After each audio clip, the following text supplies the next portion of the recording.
Jay's coffee mug. Cheers, brother. Yeah, Guy Cisterano, man, I don't know who he thinks he is.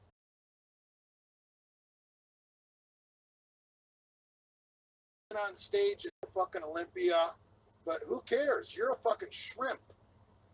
You're fucking smaller than half the people in the gym that you work out at. Don't go acting tough, guy. Come on, man. Oh.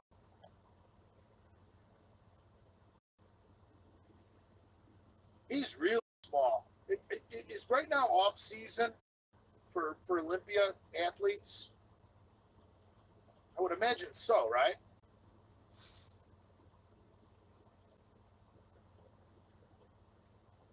I mean, I don't really know, but Guy doesn't look like he's jacked on insulin. He doesn't look artificially huge. He just looks like he's got his own, you know, juiced up muscle, steroid muscle, real muscle. You can get this mug at any TA or Petro truck stop. So you could probably find them online at their website. I don't know. TA Petro truck stops. Yeah, it's plastic. It's insulated. Keeps your coffee hot. Lenny live. Goodbye, mother. That's fine.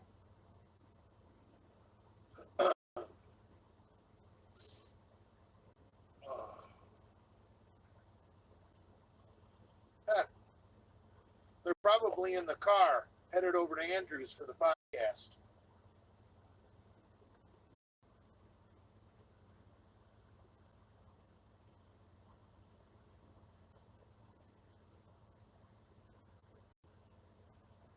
Yeah. Speaking of the podcast, you guys know how the notorious B.I.G. Wolf will usually post something on the Delray Misfits Instagram account, letting everybody know that there's going to be a podcast and put your questions here. That should be going down probably a little bit after 6 o'clock. Andrew told me the podcast is slated for 6, but he said, you know how late those guys are always late. And I don't think he was talking about notorious B.I.G. Wolf. He was talking about other people.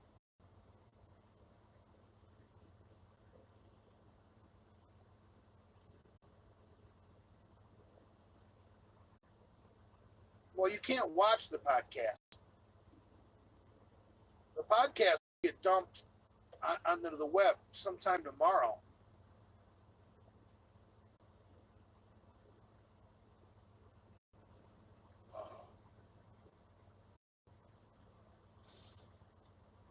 I think they should do the podcast live. Then it would be called a simulcast, right?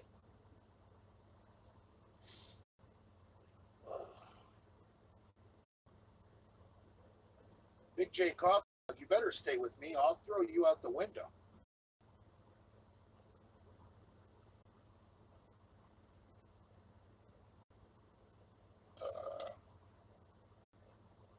I'm not going to call in the podcast. I really don't want to be a part of the podcast. I want the podcast to be good. I'm not that big of an maniac where I have to be involved. If they can do an awesome podcast tonight without Lenny trying to get everyone fucking talking about me, I'm sure the notorious B.I.G. Wolf and the notorious ROB would love to not talk about me, but it's fucking Lenny. Lenny fucking jabs those guys and pokes them and gets them to talk about me. And I don't want to. Let's have a good podcast. Something I want to listen to. I don't want to listen to them talking about me. I am me. I know everything there is to know about me. I don't want to listen to other people talk about me. So, you know, just let them do their thing and not have it be about me. I do me on this channel. Fuck.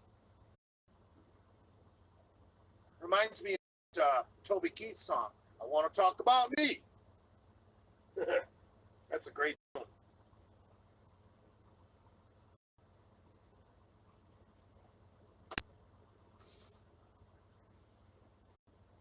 He's literally referring to himself in third person. Well,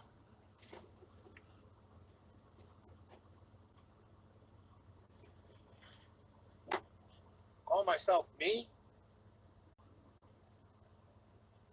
Me in first person, you jack fuck. Can you drive a stick, Father? Of course I can. Most of these big rigs are 10 speeds. Thoughts on Genoa Order 66ing you, Father? That was the weakest 66 I've ever seen or heard about. Not only did my phone not ring once, I didn't get a single text message. I didn't get a single DM on Instagram. Or maybe I did. I got a couple of funny ones that said, Order 66 from Lord Vader, unfortunately. I mean, just stupid shit like that. And then on the post I had up on Instagram, before I posted today, you know, there's a couple of idiots on there. Order 66, whatever, man. Come on. That's how powerful Jason 66 has become. See, here's the deal. Even Jason's oldest and best fans know that now the 66 from Jason is available for sale. It's basically worthless. You know, PJ Braun got away with it for a while, paying Jason as 66 people, and it was still rather effective. But now a bought and paid for 66 is worthless. Lenny hates you now. Okay.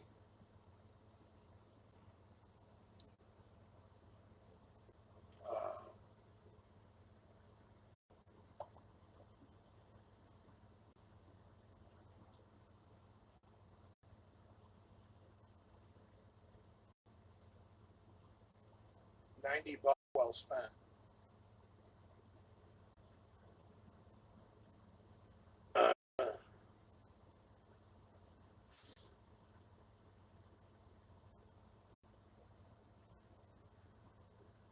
Thoughts on LeBron James? I really dislike the guy, honestly.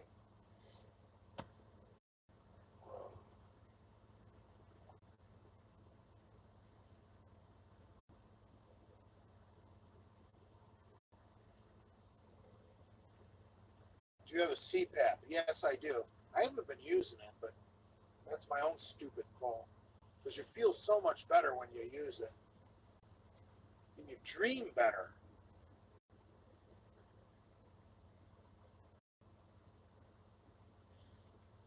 And he's trashing you right now. You got to stand up to him. Now, I really don't care.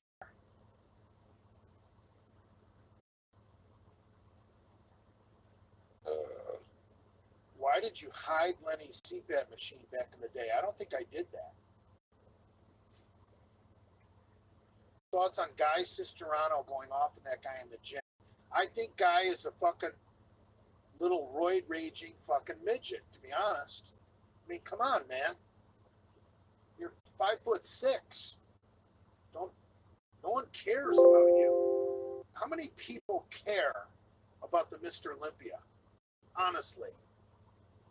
Bodybuilding has turned into a friends and family sport where the only people that give two fucks are friends and family of people that are competing.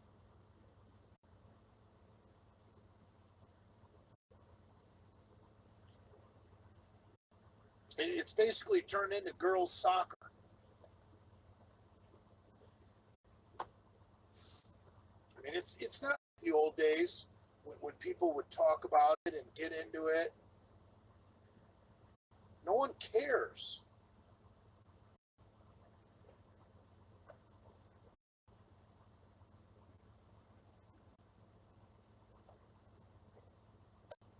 Yeah, I'm still holding strong right at 121 viewers. I mean, if we lost 10 people over to the Big Lenny show, we gained 10. Now it's down to 117.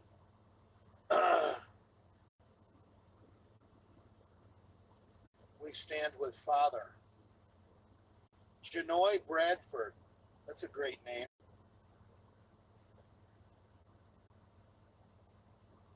Janoy Bradford said I look cute today. He's a lion sack of shit.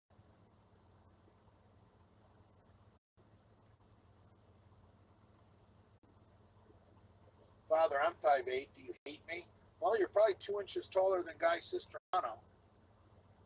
I mean, what a complete tool to ruin your own set because a couple of guys are standing there bullshitting. If you're that narcissistic that you're actually going to ruin your own set to try and play tough guy because a couple of guys are just standing around the gym shooting the shit, you're a clown. Like, that's how insecure he is. If he was a man, he would be the center of attention when he's doing a set. I think that's why he got so irritated. You know what I mean? A little dwarf garden gnome, no one cares. So they're just going to continue on with their conversation. And he's got such a huge head because he thinks being on stage at the Olympia means something. It doesn't mean anything anymore. I mean, fuck. People are Dallas McCarvering themselves to get on the Olympia stage. It's not worth it.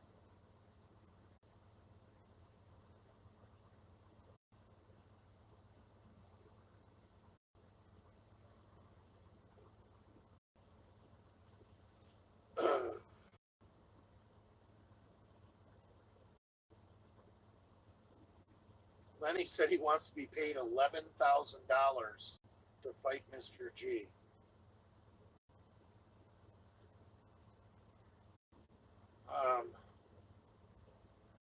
Where's that money going to come from? Pay-per-view? I mean, come on, man.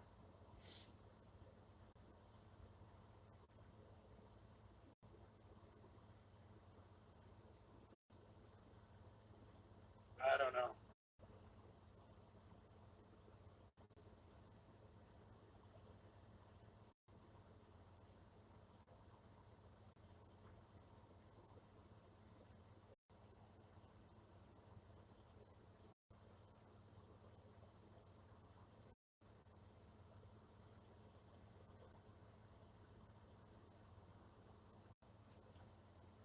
$200 maybe.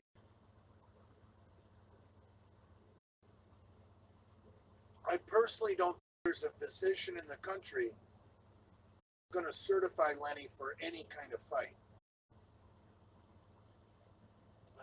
I don't think this fight will ever happen. So I think talking about it is a complete waste of time.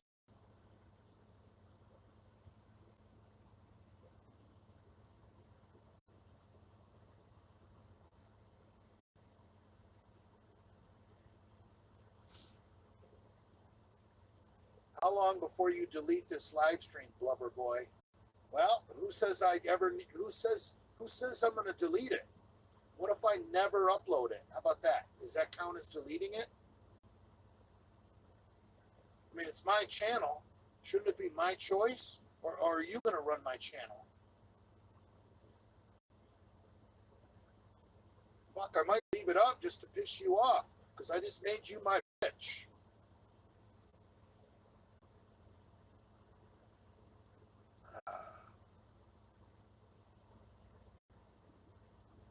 Is a 22 pistol worth having?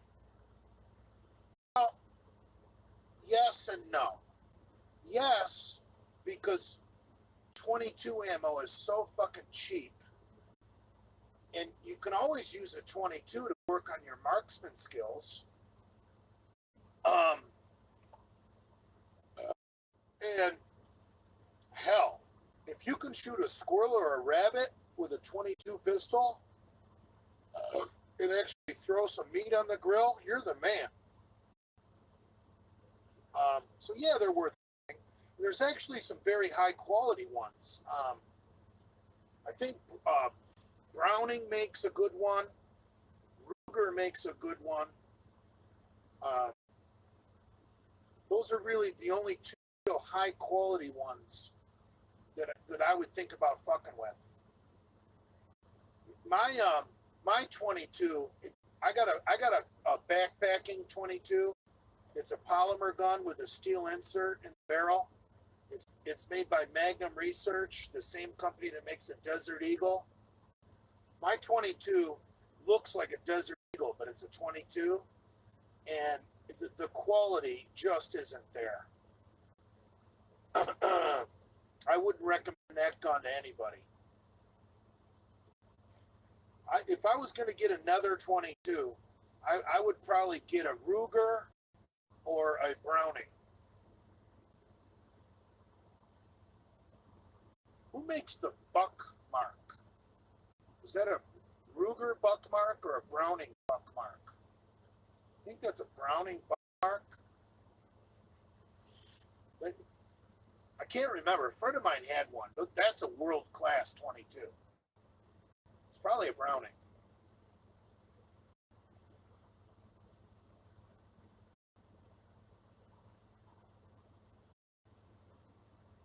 I don't even know what a Glock 26 is.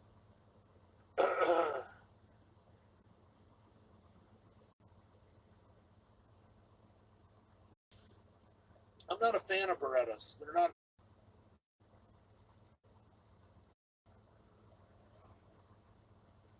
That'd be stupid to conceal carry a Desert Eagle. Come on, man. Glock 26 is a tiny 9mm. Oh, okay. See, I got a Glock 17, the original big one.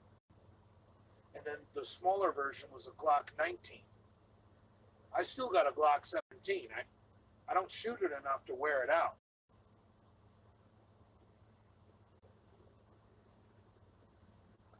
Are the new generation, you probably know more about Glocks than I do. I'm just wondering if the new generation of Glocks are any better than they were in the 90s. I mean, even though my Glocks aren't worn out, like my 45, I believe, is a Glock 21. Just wondering if the new ones are actually any better, because I know Glocks did go to a new, I don't know what you would call it, new model.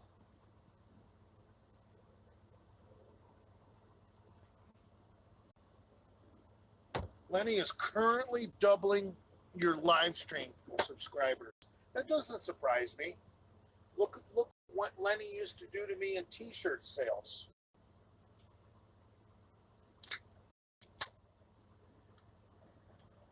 Look, Lenny, look at how much more exposure Lenny's had in the media than me. He you know, besides Dave Palumbo, look how many other things Lenny has done that I've never done.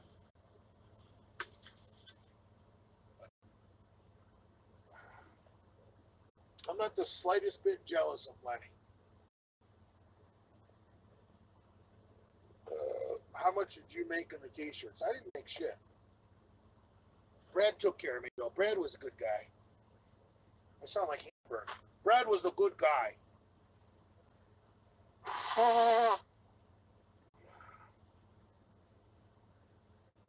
But he was. Brad was a good guy. You know, as soon as Pomps took over the fucking t-shirt side, Pomps is a fucking douchebag.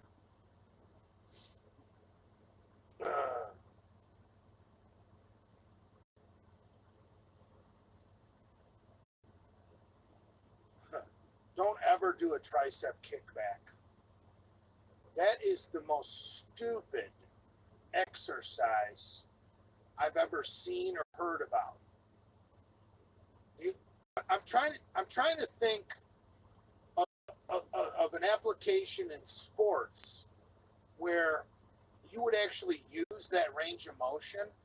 Like maybe if you were a running back and you were running down the field and someone was trying to tackle you from behind, you could do the tricep kickback and throw them off you. So unless you're a breakaway fucking running back who's breaking that big one, with guys chasing you from behind, I don't see the tricep kickback as having any benefit at all. Tricep kickback is an exercise that's perfect for Instagram twats that do videos barefoot in their home gym to try and lure people to their OnlyFans page.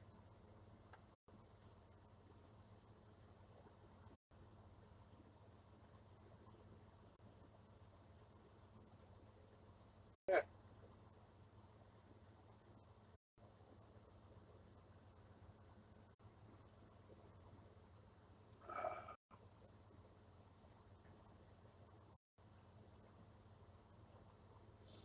Lenny's got more than 63 pounds of lean mass.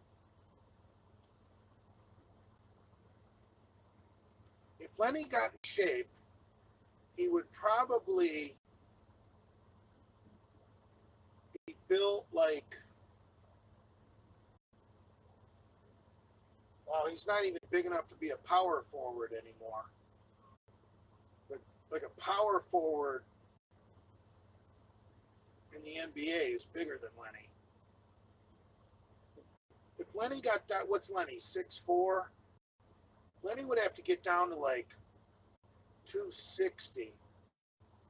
So 6'4", 260.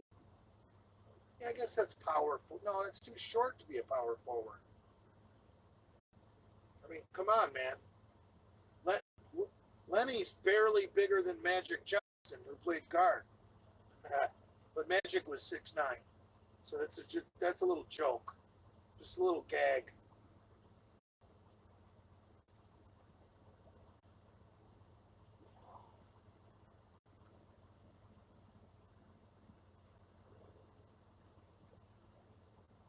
A power bottom. That's a good one. Right, Lenny's a power bottom.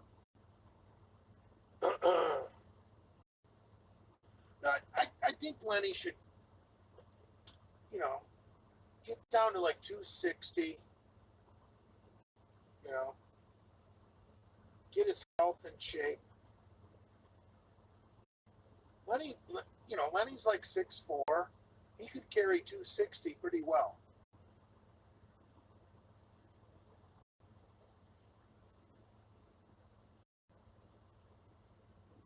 Whoa, look at that sleeper cab on the back of that Dodge. I always wanted to know if that would fit. Guy just drove by me with a 3500 Dodge Ram dually truck, and he had the 4-door version, and he put the sleeper cab behind the 4-door front of the fifth wheel, and it fit. I've never seen that. I've always wondered if that would work. So he's got a 4-door Dodge Ram 1-ton with a sleeper cab in the back. That's badass. And then you would just remove that rear bench seat to make more room. And then he had a door in the back of the sleeper cab going out into the bed. So if you weren't pulling a trailer, you could remove that fifth wheel hitch. You could come out that little door into your pickup bed. Keep your piss jugs and your cooler out there.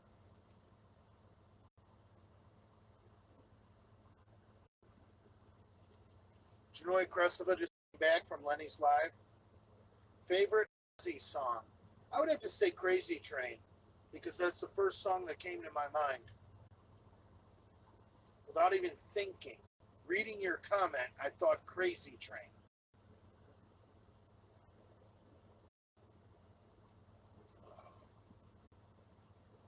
Future plans for Jay. Yeah, I'm going to get a Dodge Ram 1-ton dually, 4-door, and put a sleeper cab on the back.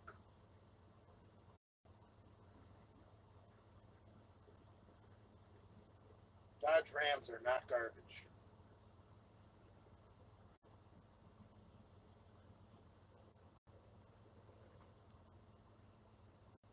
No cigarettes, Father.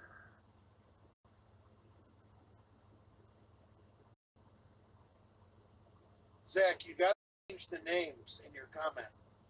Like, let me give you an example, Zach. If you wanted to talk about two people, you might want to call them, let's say, Brett and Mallory. Okay? And take that as an example. Change the names so I can read your comments. Because your comments are inappropriate.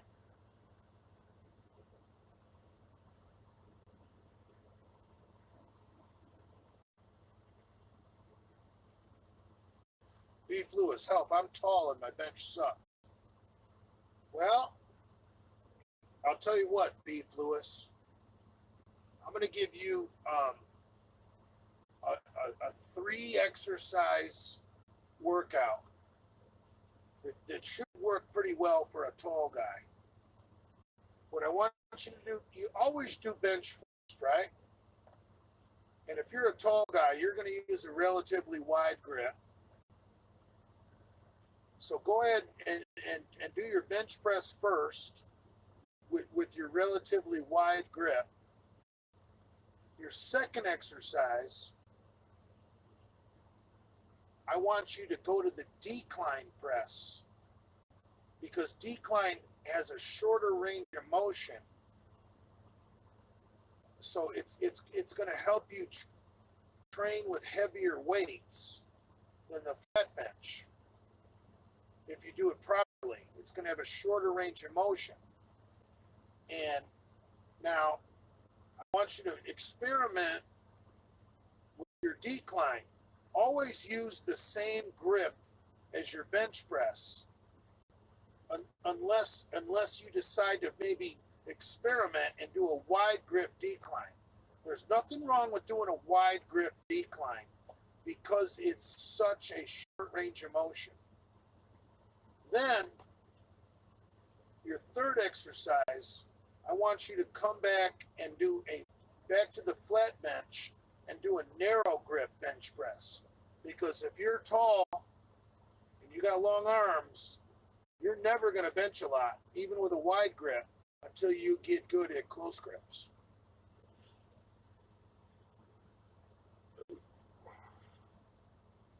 And then, if you still got something left in the tank, I want you to go over to the incline press. And I want you to do a medium grip. So, here it is like this. You're going to do your bench press flat with what I call a competition grip, the grip you're strongest with. And your competition grip may change, okay? That may not always be the same, but you're always going to do your bench press with your competition grip. Then you go to the decline grip. The bare minimum, you're going to use your competition grip or maybe a little wider. And then you come back to the flat, you do a narrow grip, and then you go up to the incline and do a medium grip.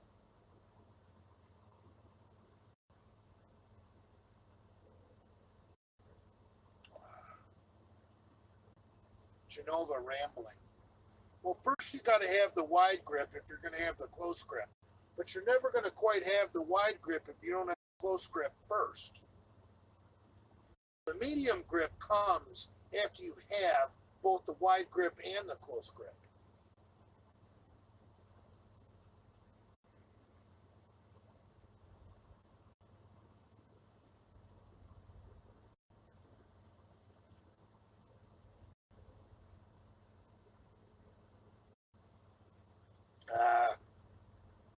afraid of anything Big Larry is going to say tonight. Big Larry is a nice guy. I've known that guy for years.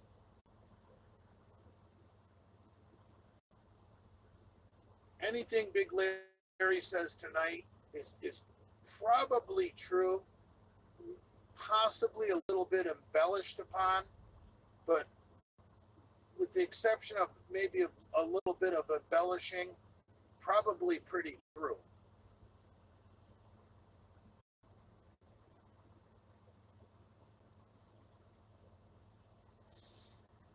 And I know Big Larry. He's a class act, stand-up guy.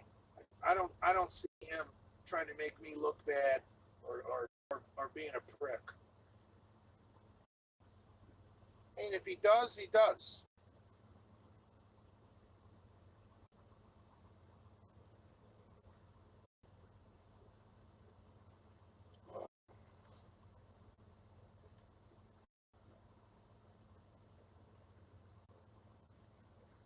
Oh, Big Larry is a phenomenal guy. Phenomenal guy. I love Big Larry. I remember I've known Big Larry since I moved to Delray. I remember I was training across the street from the old World Gym. At not the one you guys are thinking of, but back in the old days, like before, where Lenny and Kalura were training was Delray Fitness. Across the street was World Gym. Delray Fitness wasn't always World Gym until Jim Woolard closed that gym and opened up Level 5 Fitness. I think that's when the owner of Delray Fitness picked up the World Gym nameplate. So anyway, yeah, I remember hearing about Lenny and Kalura back in the day. Like people would tell me, yeah, there's a couple of power lifters across the street that bench press 600 pounds, and I'm like, I don't need to be involved with those people. I knew back then, I don't need to be involved with those people. But Larry's a great guy. I remember Larry knew I had a 69 GTL with a built 455, and I remember he was in the market for a muscle car, and he's a Chevy guy, and so we used to talk quite a bit about cars. And Larry wound up buying, I think, a 1970 Chevelle 454 4-speed, which is just like the king of all kings of muscle cars. And that fits Larry. But he's like taller than Lenny and fucking bigger.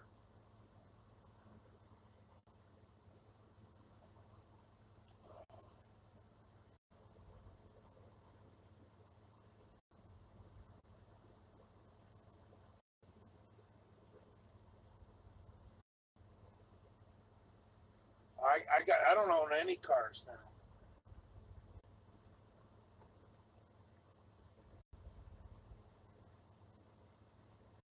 '72 454 car, that's a nice car. Except the '72 low compression. They really didn't need good power, but it's still a hell of a nice car. You can always fix compression. Head swap or a piston swap.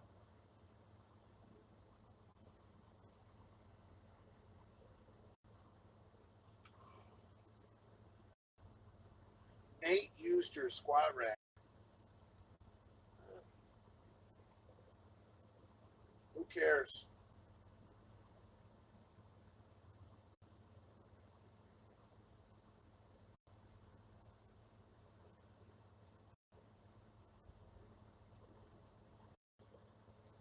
Right, Nate who?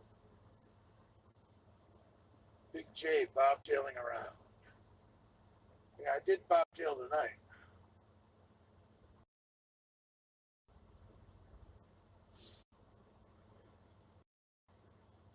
do you think about Jason's Order 66 on you? It was the least effective, worst 66 ever known to man. I mean, come on, man.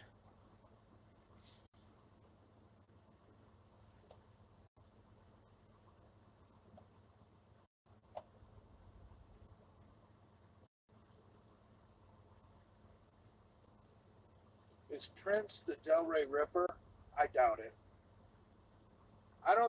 I personally don't think Andrew would waste his time creating a troll account on Instagram. I could be wrong, but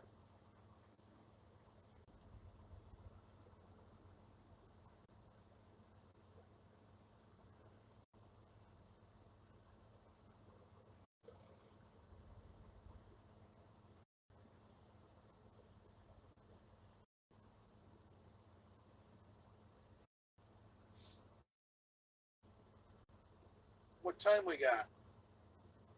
Podcasting at 6. I've never been a big fan of good mornings. I mean, it, if you're squatting and you're deadlifting, tell me why you need to be doing good mornings. That's just too much on your back.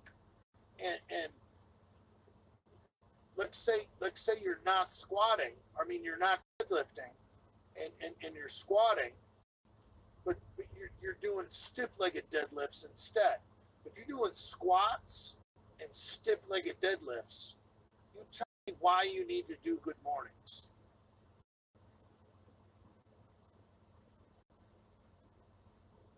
Good mornings are an exercise for like West Side barbell people. All they care about is bench, squat, and deadlift.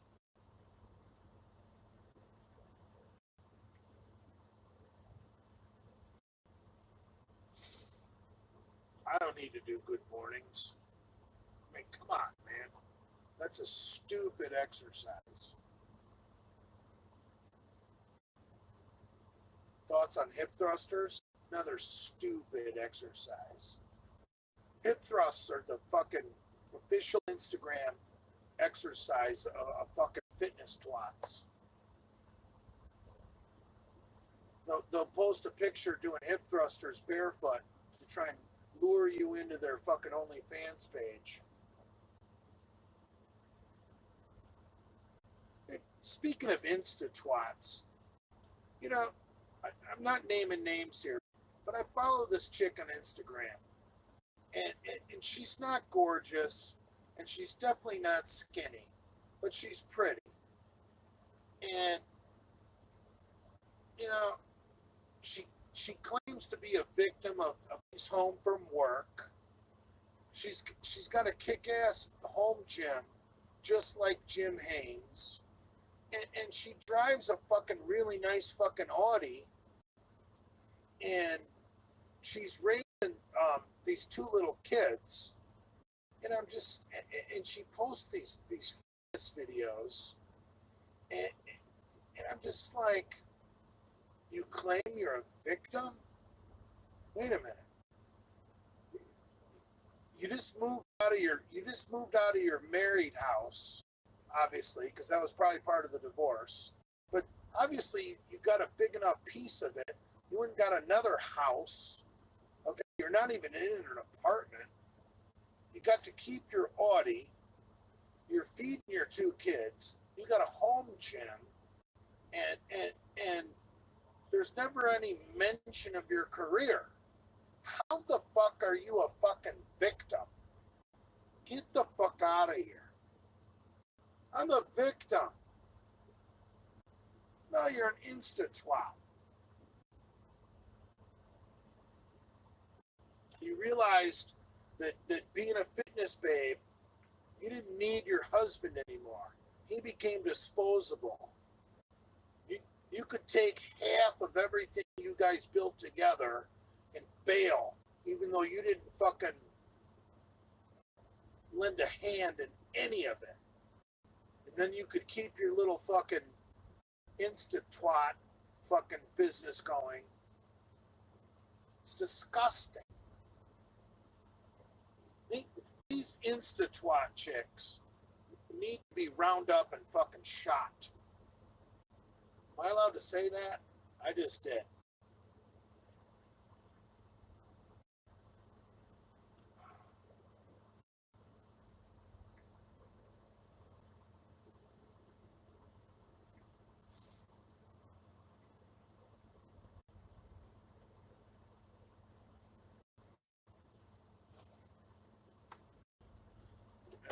Is it Insta thoughts?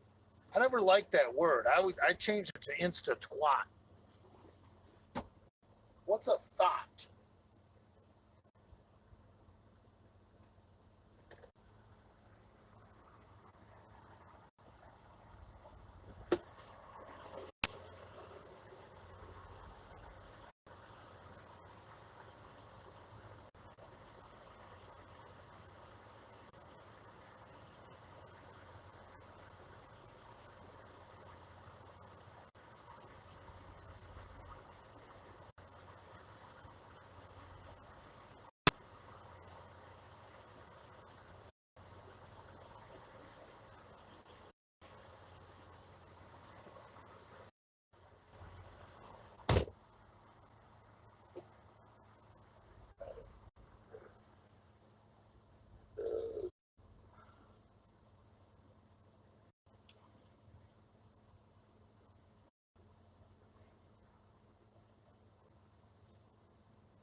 Thoughts on floor press? I think that's a stupid exercise unless you're going to bench with a shirt. If you bench raw, you don't need to be doing floor press. That's for idiots that want bench shirts.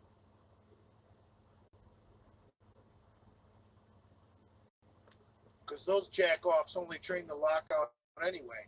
Because the shirt does everything on the bottom.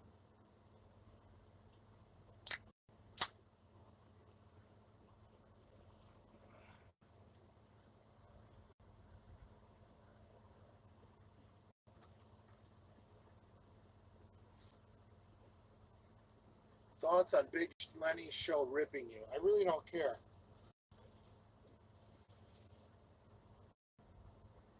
I do my own thing. I'm happy doing my own thing. And I've made a few enemies, and I gotta live it. I gotta live with that. But I seem to sleep at night okay.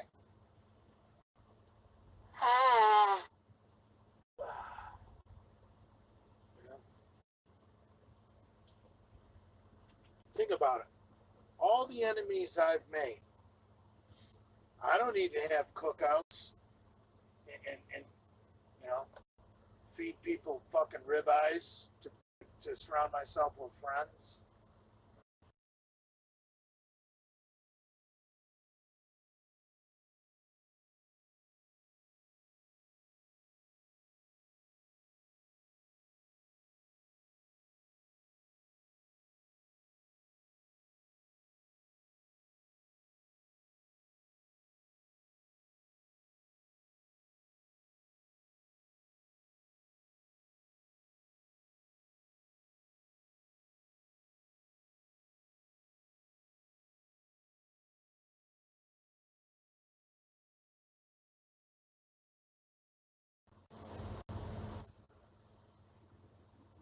EBT steak. Shit, you can buy crab legs on your EBT card.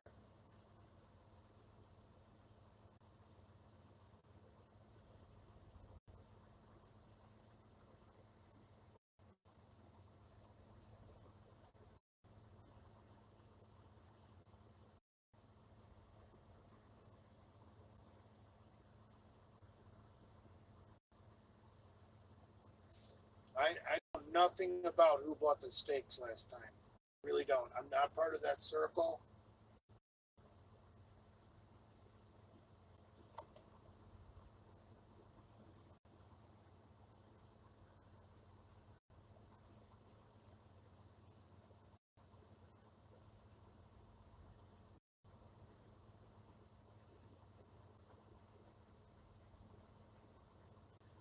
Demon King says, yay, yay, monsters. You're a good guy. I love you, yay.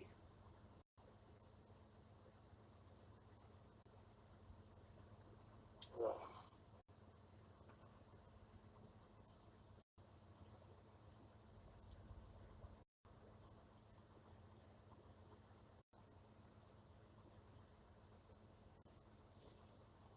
J is joy. Thank you, Swedish Viking.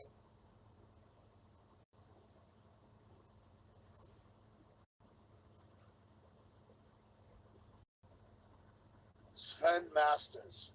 No, not Sven. That would be Johan.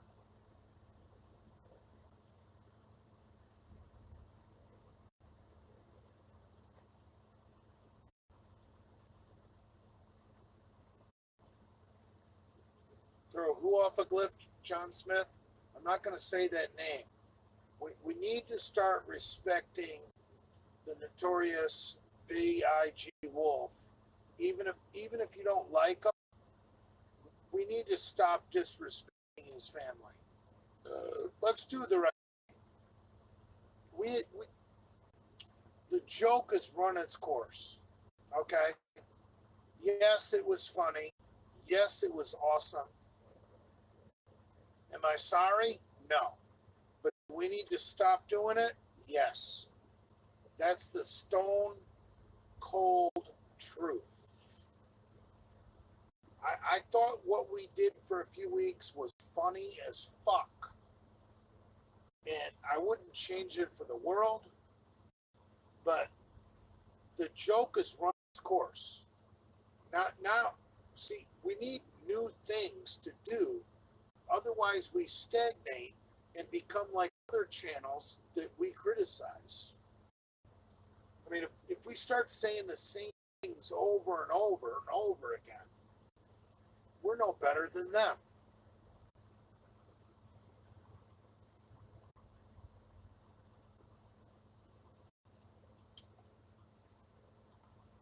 Right. John Smith, right. Right, exactly. We don't want to get ooey and gooey. Exactly. So, you know, show Brad a little respect. Brad's not a terrible guy. You know, we had some fun at his expense, but the joke's run its course.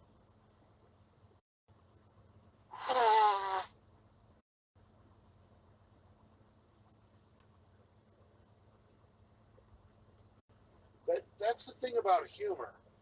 It is you gotta know when it stops being funny.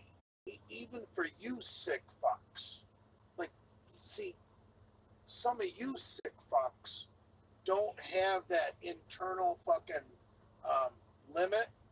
So I gotta be that limit for you and say, you know what, the joke's run its course. Let's move on. Let's find something funny. Let's find something new to exploit. You know?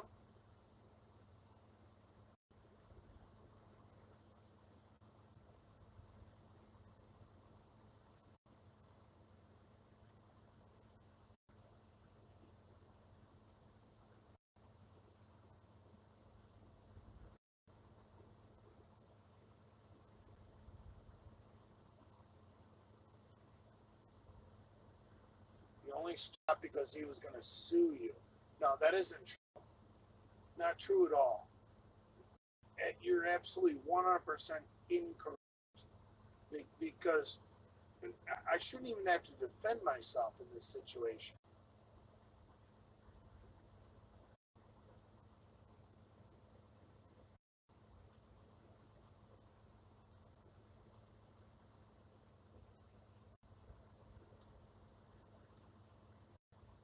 I personally, um, dude, I really don't like VMs, to be honest.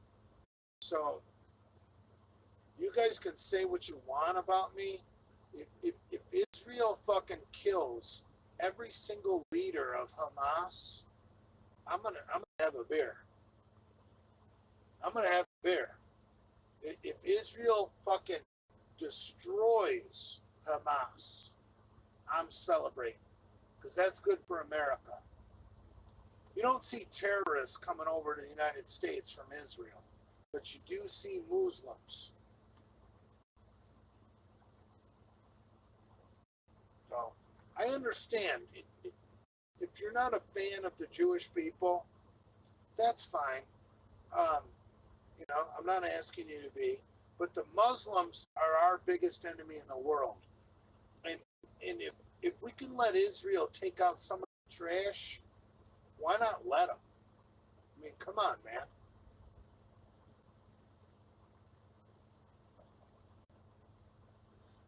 I think I like this analogy where let's just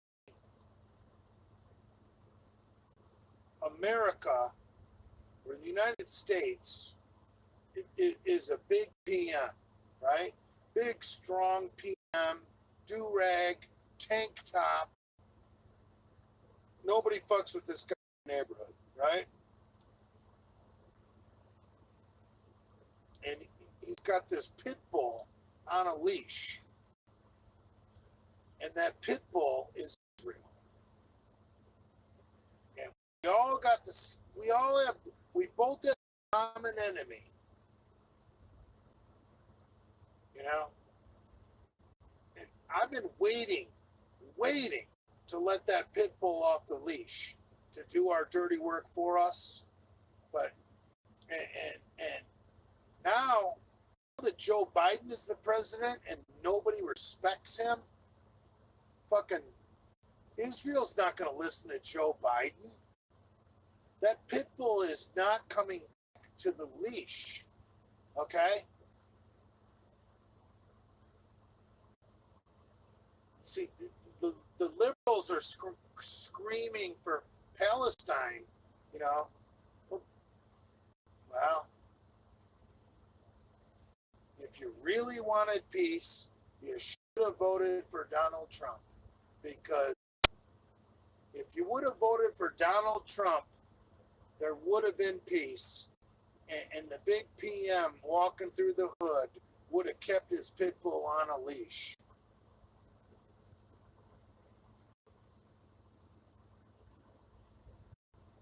Nobody respects Biden. Nobody.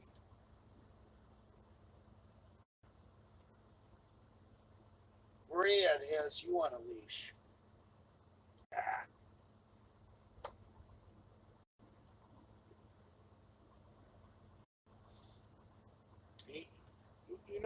You know what? The funny thing about Brad, and it makes me think about the movie Apocalypse Now, when Colonel Kilgore of the 1st Air Cav, who's played by who played him on that?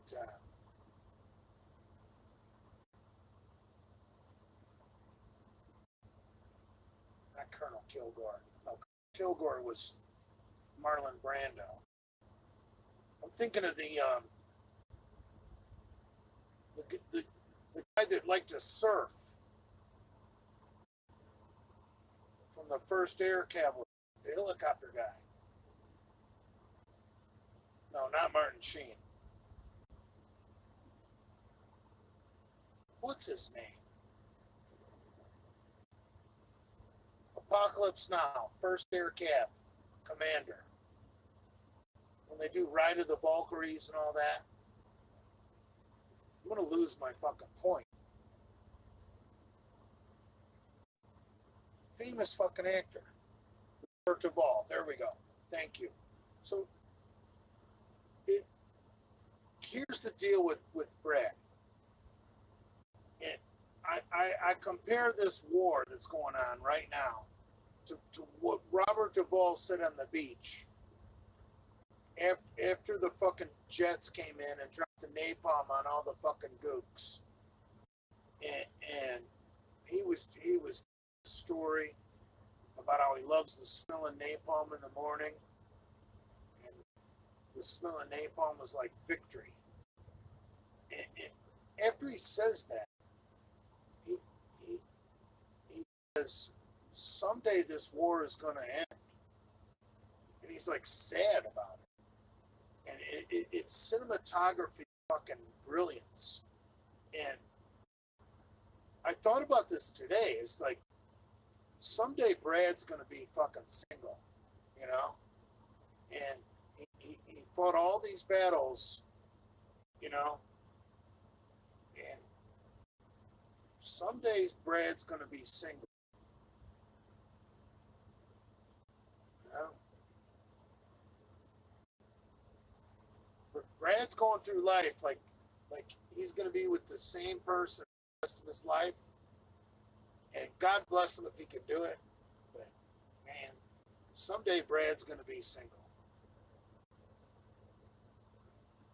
It's just like Robert Duvall sitting on that beach after they fucking bring in the napalm. Someday this war is going to end.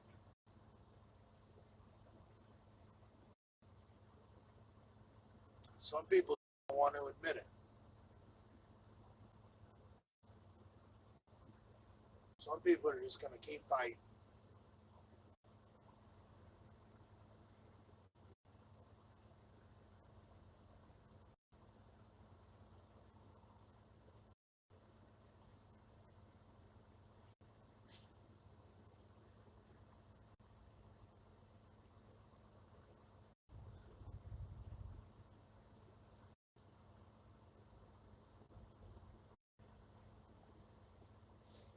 I am the Father.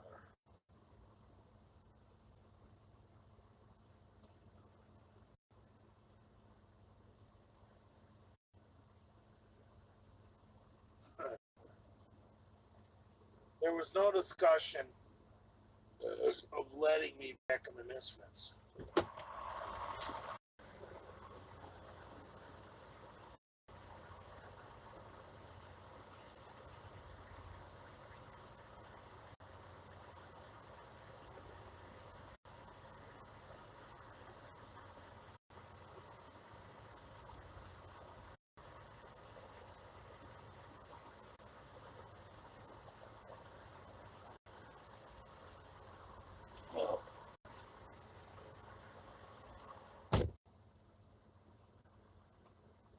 Am I in?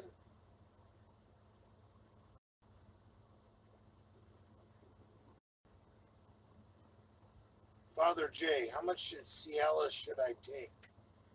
I think one Cialis is 20 milligram, and you're probably okay taking two.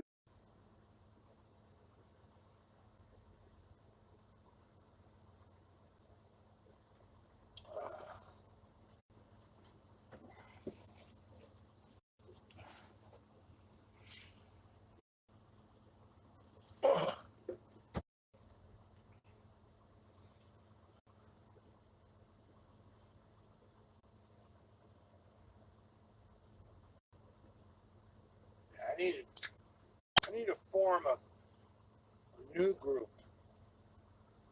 like-minded men.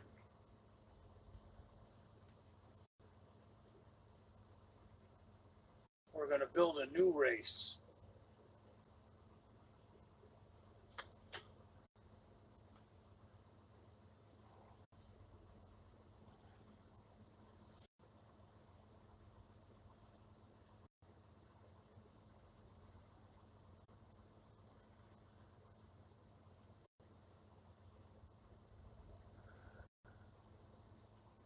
If I could find a Hebrew queen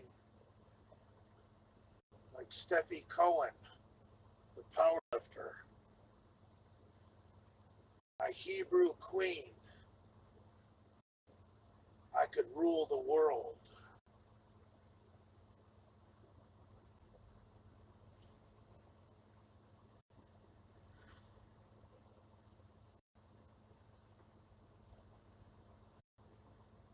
We would take out the Muslims.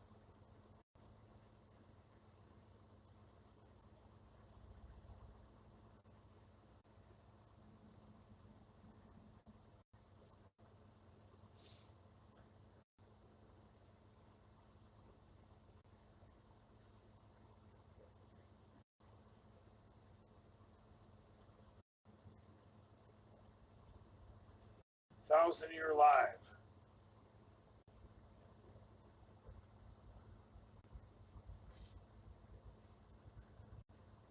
But think about it.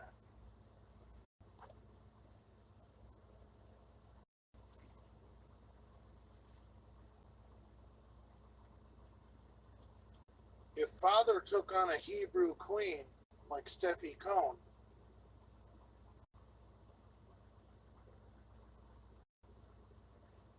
I could join all the powers to wipe out the Muslims.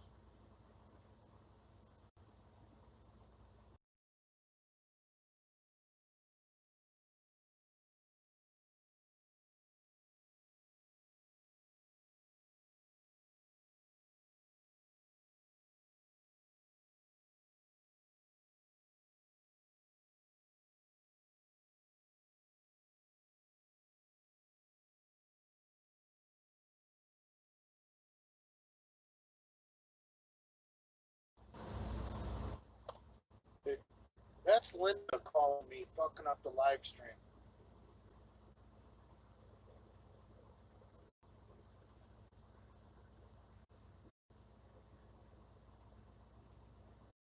Violation, 14-hour workday limit, 11-hour driving limit. Jade's last violation.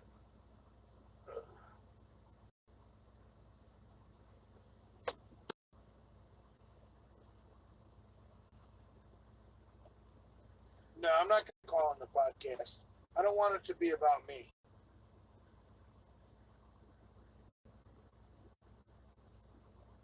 They're having a very special guest tonight, and I don't know if it's public knowledge, so I don't want to spill the beans, but they don't need to mention me tonight.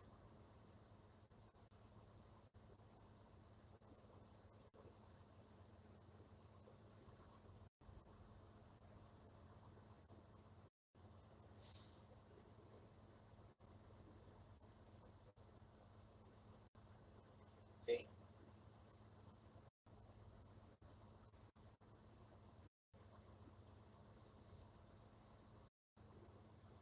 You guys think I'm pro-Israel, you know, just to imagine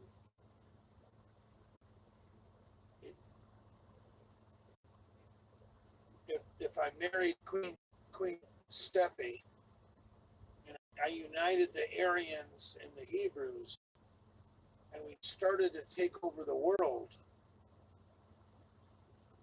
Once we knocked out the Muslims, who's to say I wouldn't send Queen Steffi to a camp?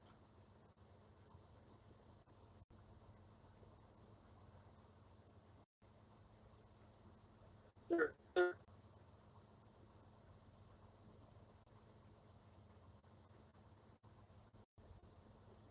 you have no friends in genocide. If there's going to be a racial cleansing, you don't know who you can trust.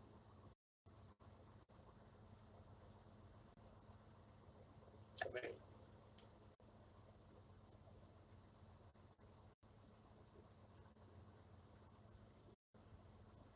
Jew girlfriends sleep all day, lazy. Well, that's providing everything, yeah.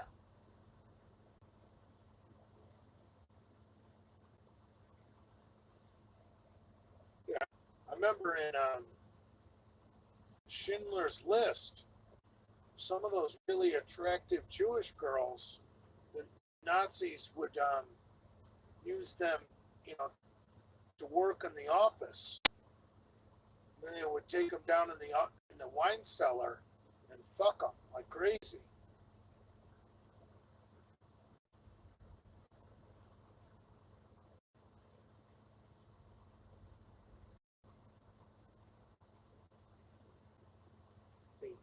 If your old lady is lazy, dude, that's all your fault.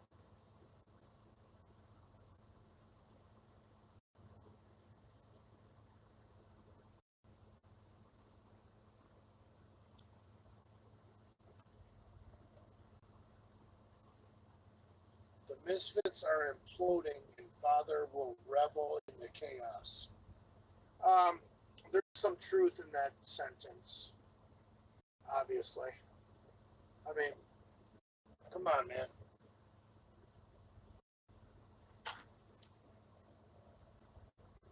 Brett and Mallory do not have the following to keep the band together.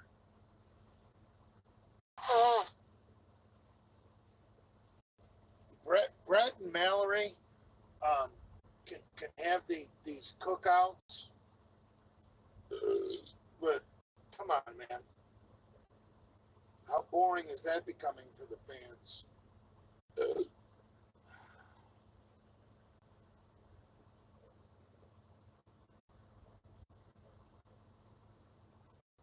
You know, what's going to happen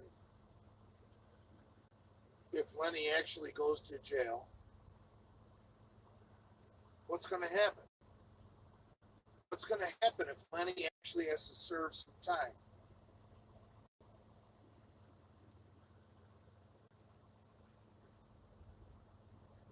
You know?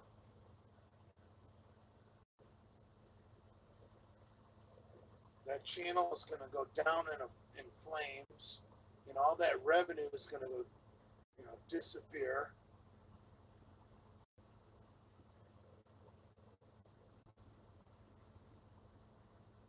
Yeah, I saw that thing about Lenny saying I watch kiddie porno. You know what I think we should do?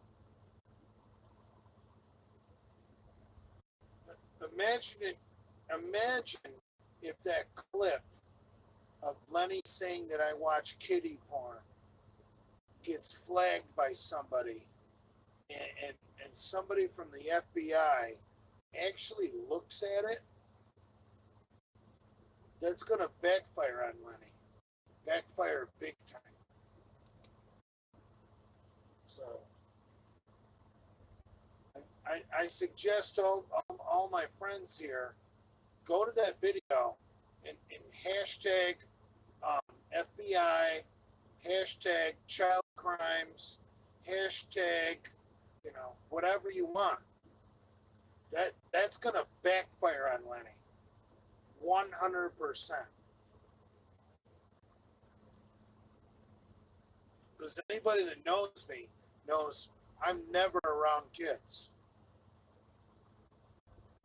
So remember, he who says it is probably the one guilty of it.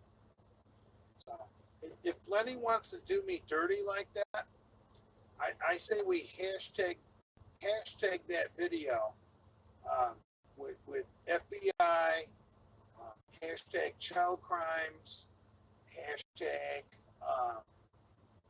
trafficking, and any of the good hashtags you guys can think of, go for it.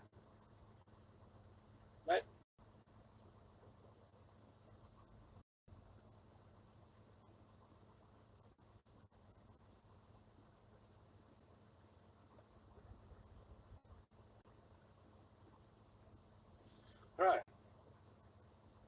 Lenny definitely crossed the line with that comment. So I say we hashtag the fuck out of that video and watch it backfire on Lenny.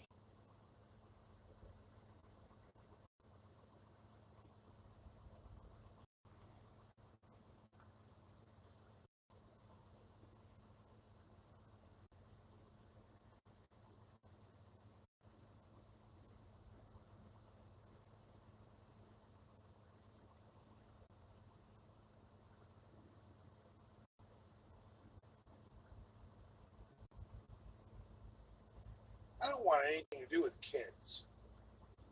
And anybody who's ever watched my videos knows I like MILF porn. MILF. Mom, I'd like to fuck.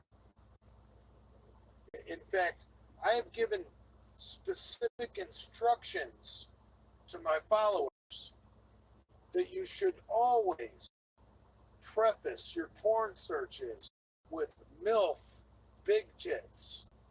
and then whatever you're looking for, like MILF, big tits, anal, or MILF, big tits, oral, or MILF, big tits, anal, or MILF, big tits, bang bang, or MILF, big tits, cuckold, whatever you want to watch. I've always been a proponent of tagging your porn searches with MILF so that you don't, and big tits, so that you don't get the young kids that are flat chested. So for him to come on and say, I like kiddie porn, well, he really screwed up.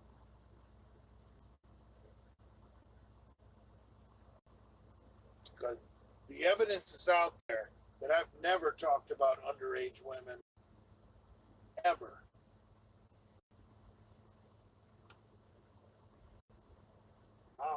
I don't have to be defensive.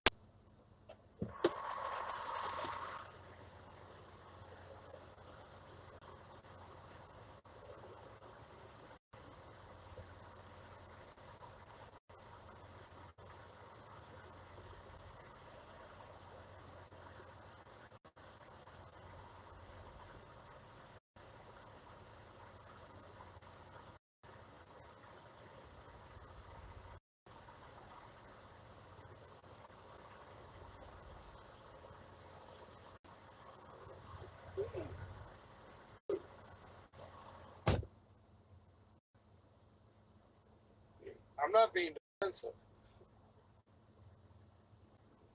I'm doing the opposite. I see. This is how, when people talk shit about Big J, it backfires.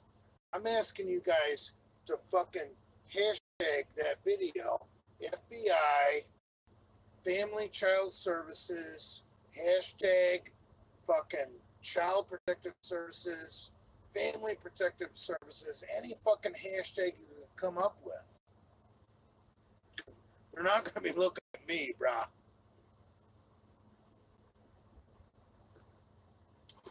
Hashtag the fuck out of that video.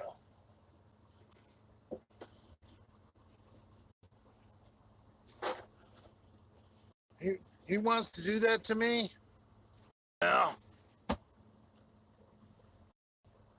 That's always going to backfire. It's always going to backfire. When you,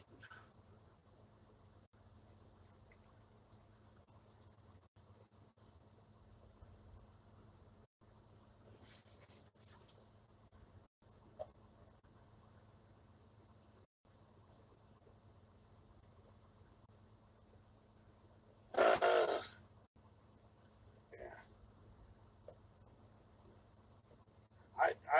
I've never gone on the fucking podcast and talked about breeding fucking 16-year-olds. So he wants to call me a pedo. I say we bring in the FBI right now. Right fucking now. Call him. Call him right now. Turn in that video.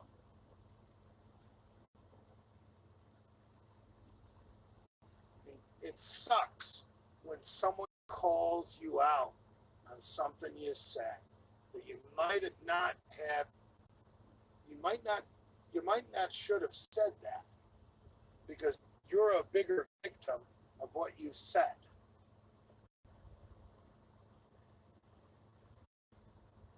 Nobody's ever accused me of being a pedo, you know? Come on, man. I hate kids. We got evidence that I want to be an SS officer and stomp on children and kill them.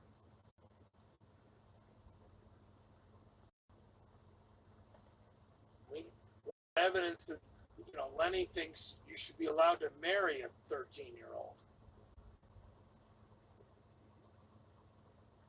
So.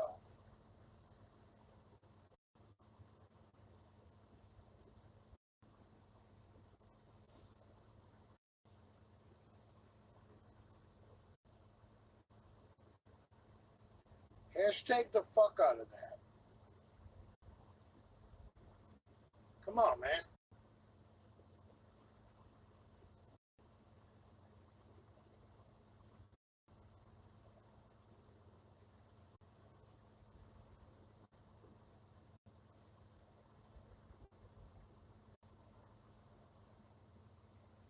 Then he wants to call people a pedophile. Dude, that's comical. Comical.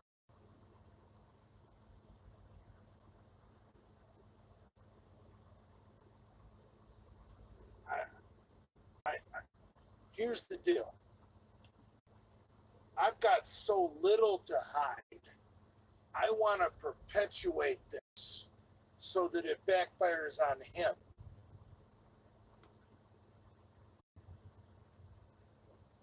See, careful what you do to father, because when you do things like this to father, they're always going to swing back 180 degrees and smack you in the face.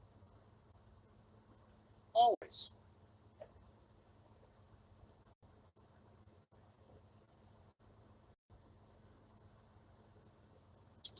Lenny called me a pedo because he firmly believes that 13-year-old women are old enough to be married. It's been on the podcast. Look it up.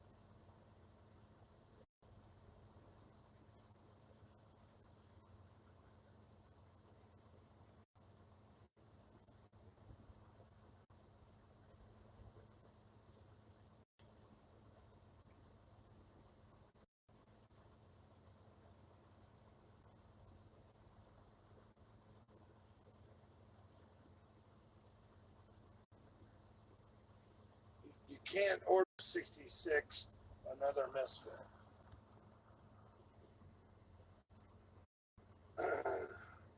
I'm just saying hashtag FBI, hashtag Child Protective Services, hashtag Family Protective Services, whatever it's called in your state. Trust me.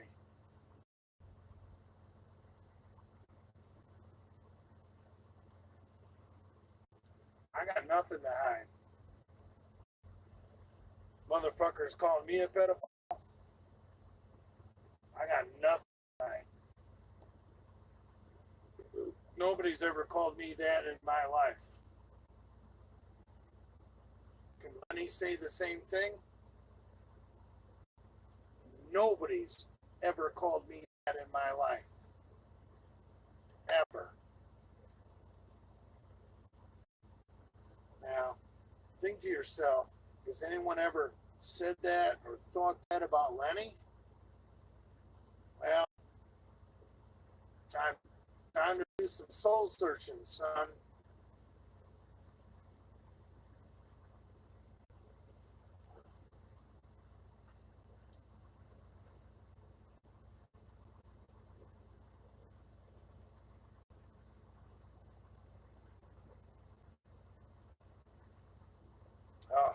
I don't know why he would say that. Fuck.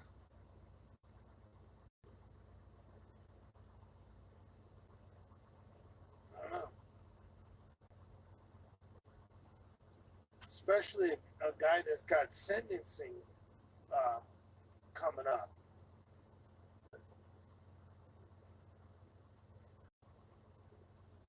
Why would Lenny want to say that about me when he's got a hearing coming up? You call them internet hearings that he's been doing? Zoom? Right. Hey, Lenny wants to talk trash about other people, and he's got a Zoom fucking sentencing hearing coming up. Dude, he's not very smart. Not smart at all.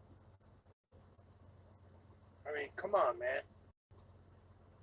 The trolls could go on Zoom sentencing hearing and call him a pedophile and say he's a drug addict and give him the maximum. I mean, they could really fuck Lenny. Lenny shouldn't be talking shit.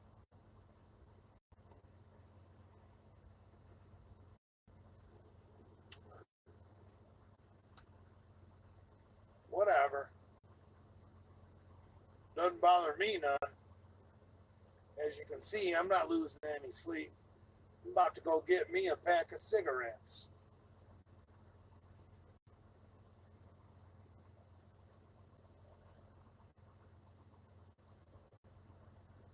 Yeah, that kind of hurt my feelings when Lenny called me a pedophile.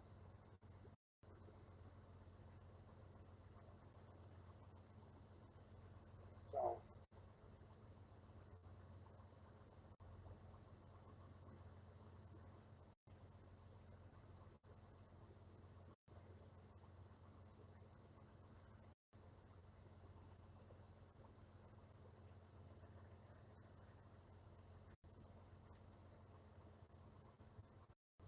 yeah, I'm not a pedophile. The truth doesn't hurt. I'm not a pedophile.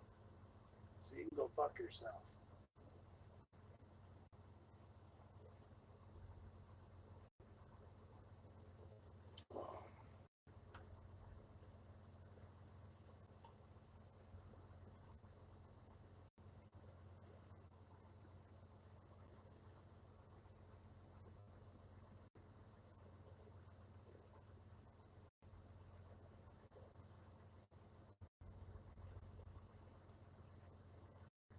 You know what I think we should do?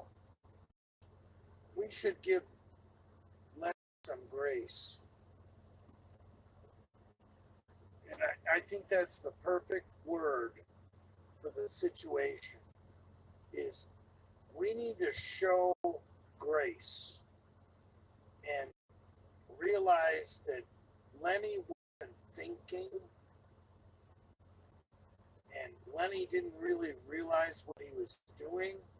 So we should show some grace. But if I'll tell you what, Misfit fans, if Lenny double downs on it, that I'm a pedophile, I'm gonna ask every single one of my fans to his next Zoom call at court and ask that judge to give him the fucking maximum. So that's the deal. We show Lenny grace and he shuts his fucking mouth, or we go on his next Zoom call and we make sure he gets the maximum.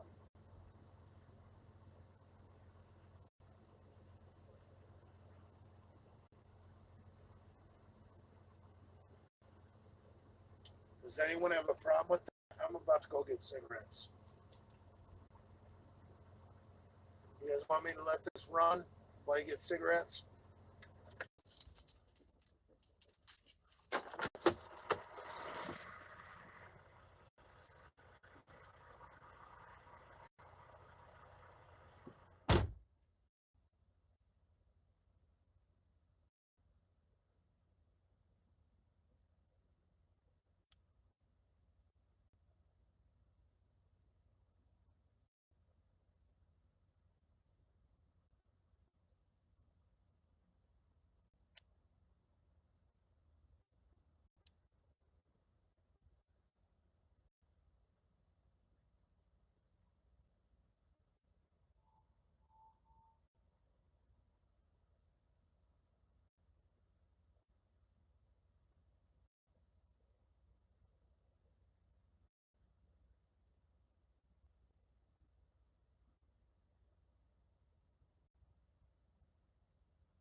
He's back.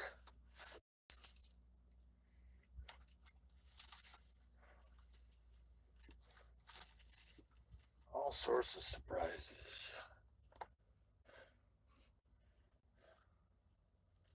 No.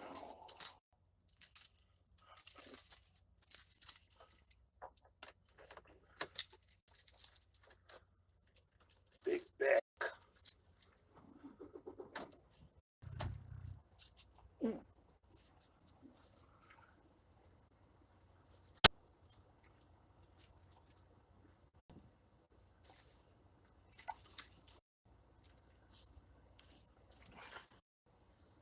Father.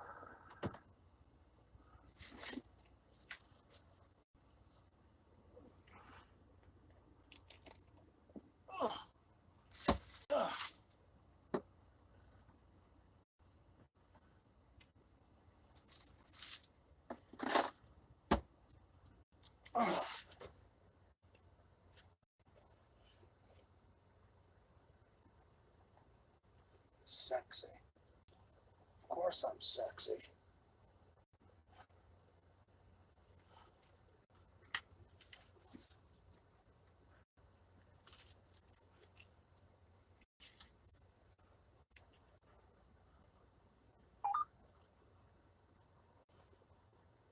Does anyone want to burn me an edited version of Lenny calling me a pedophile?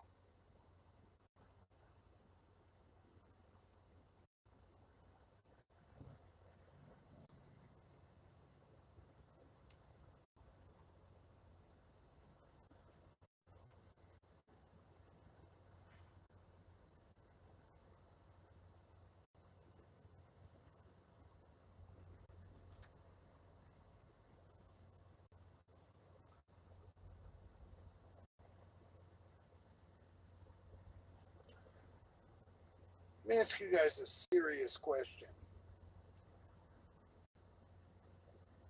While you guys are burning me a copy of Lenny calling me a pedophile, okay, so do that right now. Everybody copy that. Where Lenny calls me a pedophile. Everyone start copying that. Let's get clips of that fucking going around. I'm so not scared of that.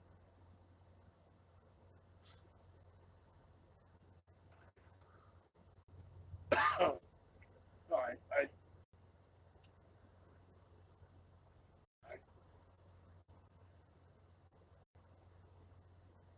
sent to Attorney Miller. Right.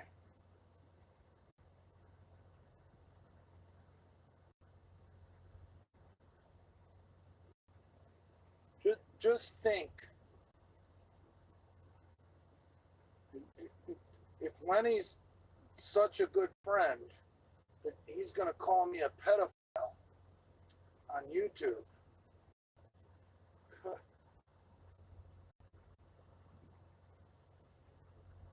And I've seen it. I know it's true. You guys aren't tricking me. I've seen it. I've seen the video of Lenny calling me a pedophile on YouTube.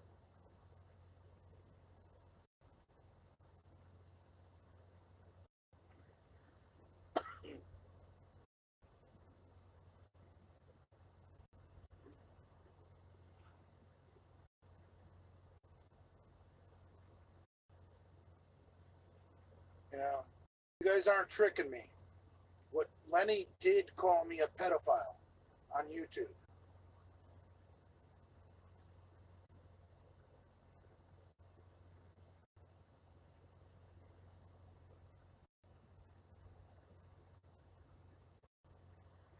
So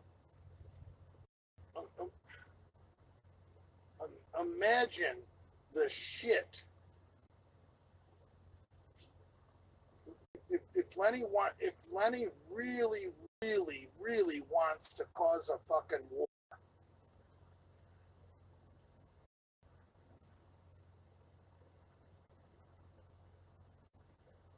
I want to give Lenny the chance on tonight's podcast to recant everything he said about me.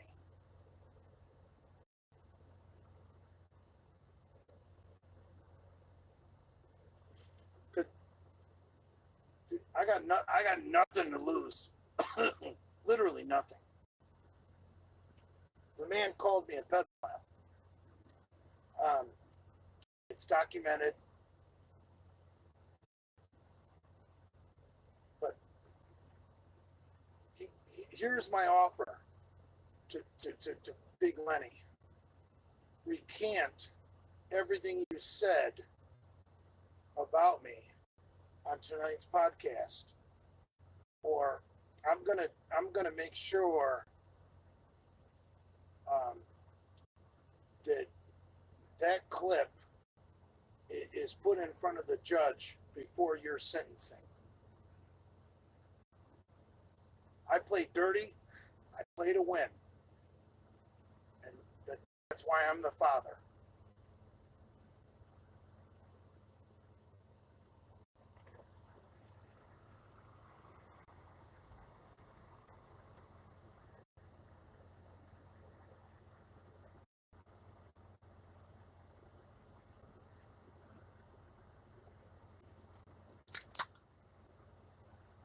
I'm not a hypocrite.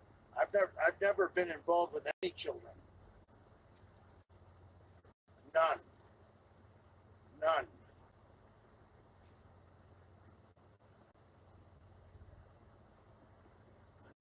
He called me a pedophile. And trust me, I'm not getting tricked this time. I've seen the video.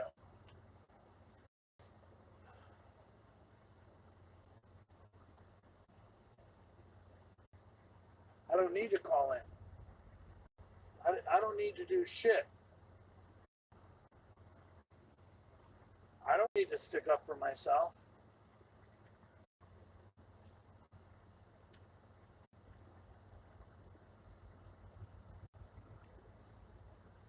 Why would I call into the podcast?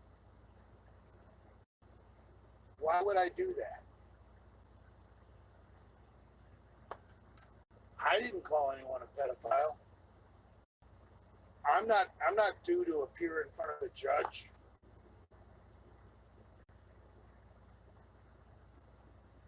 I got nothing to lose.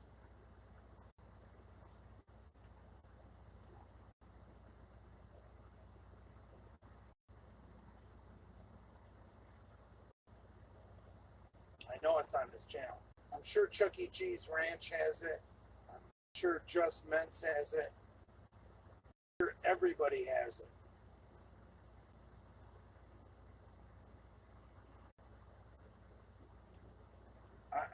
I'm sure whoever's running the Big Lenny channel is dying right now to delete that video.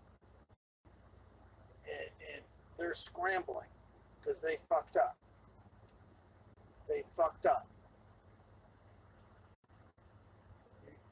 You win against Father, and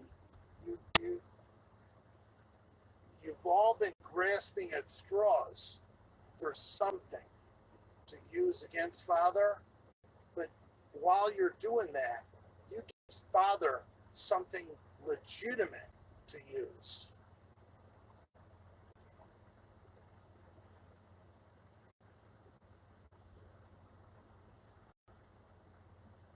Nobody puts Father in the corner, right?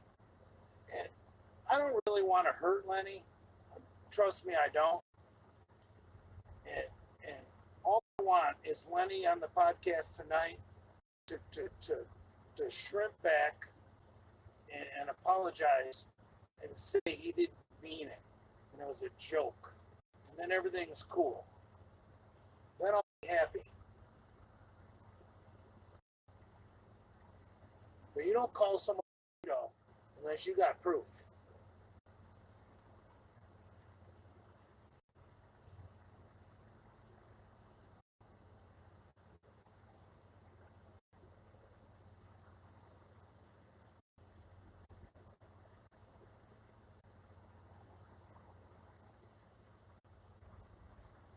I don't need to call the podcast.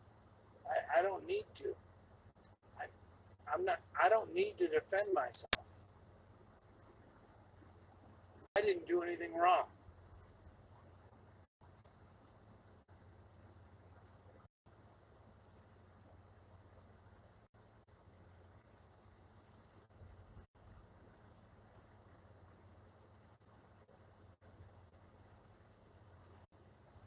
Okay. I'm not going to let you guys troll me. I have no idea what's going on right now. I just know what I saw.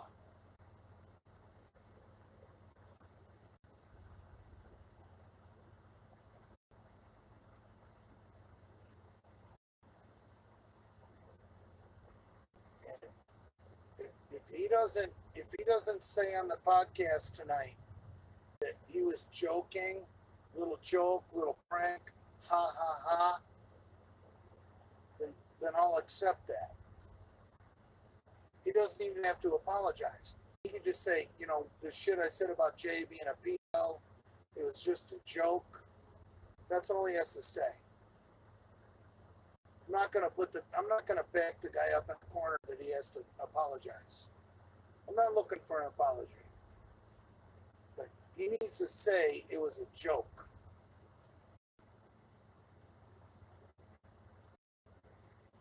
And if he doesn't, well, then it's game on. It is game on. Game on, motherfucker. I'll make sure that prosecuting attorney and that judge see Lenny accusing people of being pedophiles.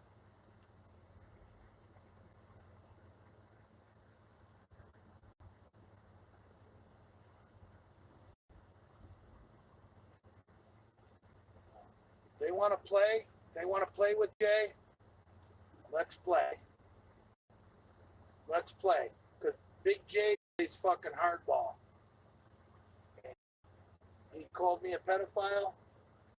It's documented, and I'm sure my inbox is getting flooded with fucking the clip of Lenny saying that about me.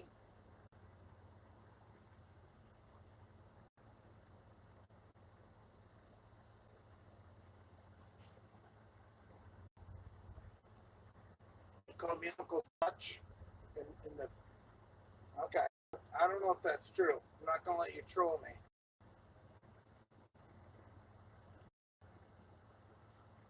All I know is what I saw.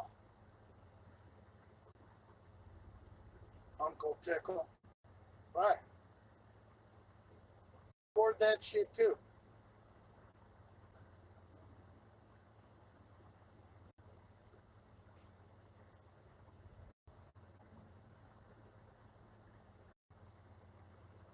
See, here's my legal advice to you guys. If I was coming up on a sentencing hearing, I wouldn't even be on a podcast. My attorney would have me living in a hole somewhere.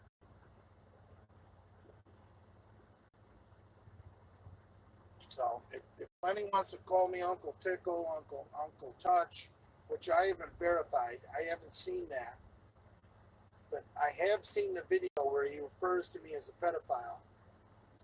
And I'll tell you what, if he doesn't apologize tonight, it's game on like Donkey Kong.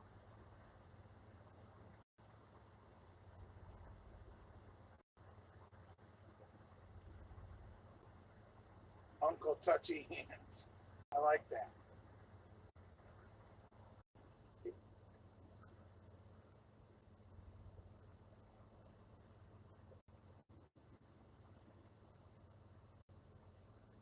I don't want to hurt Lenny at all. But that's why now that I have the, I just want him to, on the podcast tonight, say, you know what, Jay's a good guy. I was joking and I was wrong when I called him a pedophile. And if he does that, I'm good. I'm gooder than good. But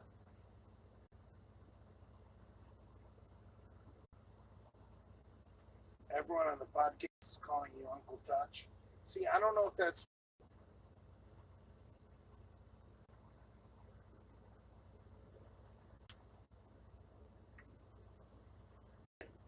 And most most of them, I have no recourse. No recourse at all against most of them. But, you know,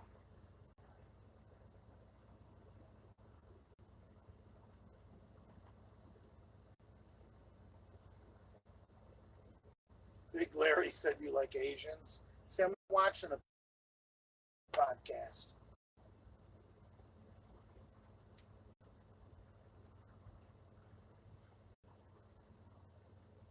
See, I waited and I waited and I waited. See, Big J plays 4D chess.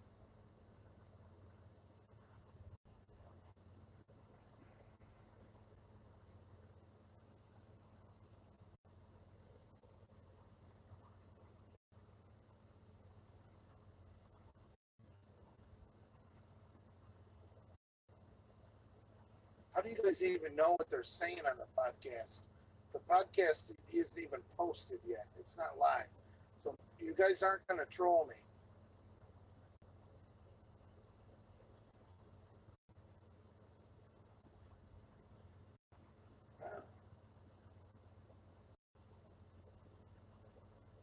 They're live, bro. Well, I have no idea.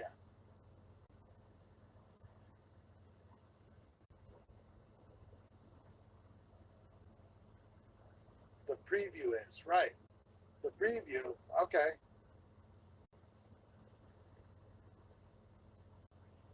I'm sure Chuck E. Cheese Ranch and Just Mints and a whole slew of other people have it recorded.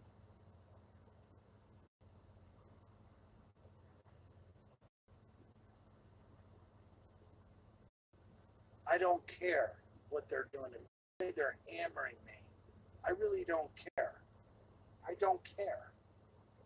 Because here's the deal. I don't care. They're, I'm not a pedophile. There's no evidence I'm a pedophile. Lenny said it. And if they're piling in the preview, that's just more evidence. And if Lenny doesn't want to backpedal from that comment, tomorrow morning, once we all regroup from this, we're going to come up with a strategy.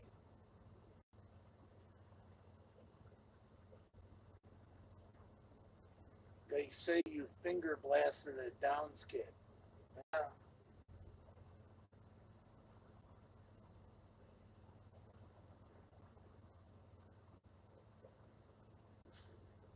I doubt they said that. Uh,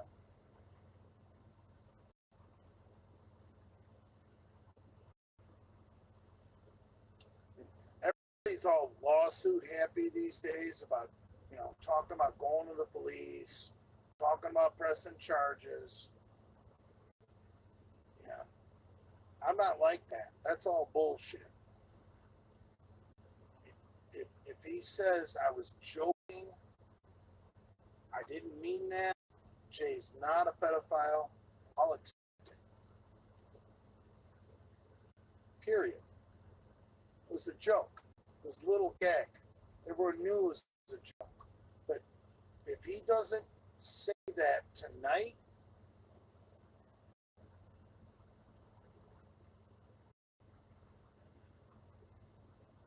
then it's game on. Game on.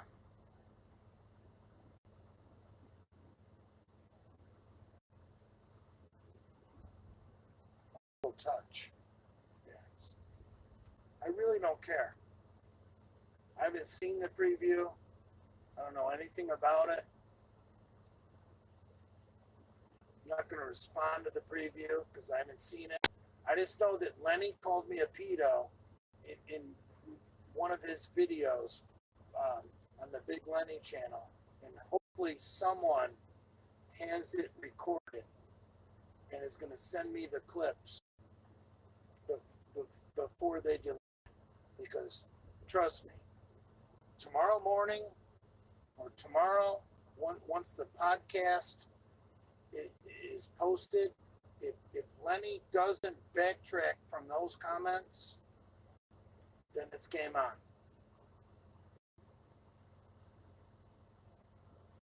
Because I'm really not butthurt over it. I'm just trying to teach you guys how Big J plays 4D chess.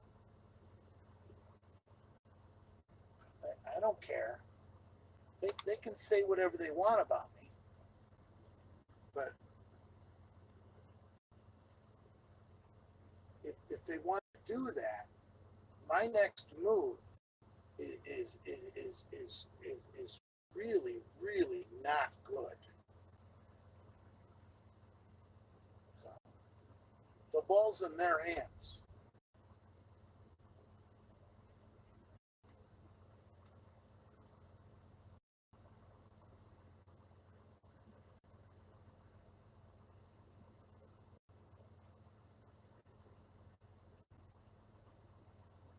You guys can make fun of me all you want. I don't care. Trust me. But in that video, in the Big Lenny channel, he calls me a pedophile. Well, he's got tonight to refute that and say it was just a joke. It was just a gag.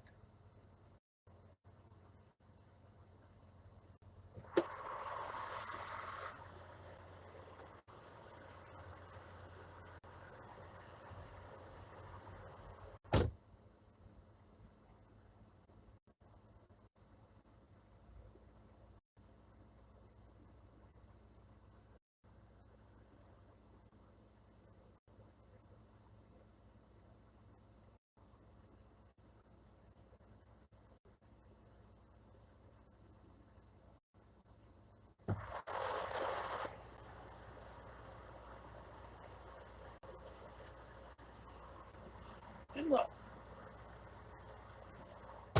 I've got a sense of humor. You know, I dish it out. I should be able to take it. But you know what? When you call someone a pedophile, you just took it up to another notch. And if we're going to take it up to another notch, we're going to take it up to another notch. And, you know,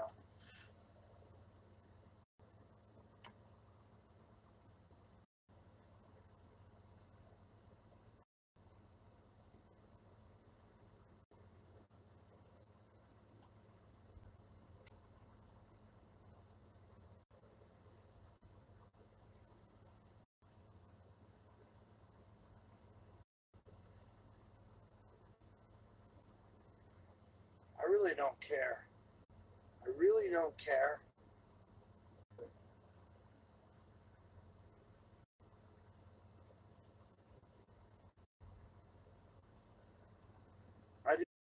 I just want to prove a point that these guys are stupid. And they can't win a fight against me. Ever. So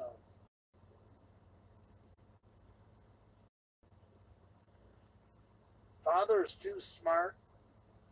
Father knows the law, and Father wins at everything.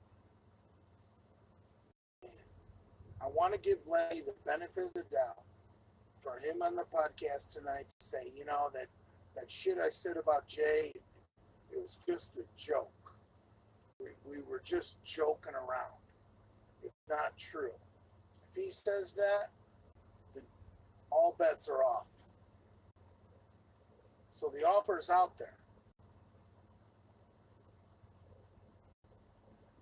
If they don't take the offer, well,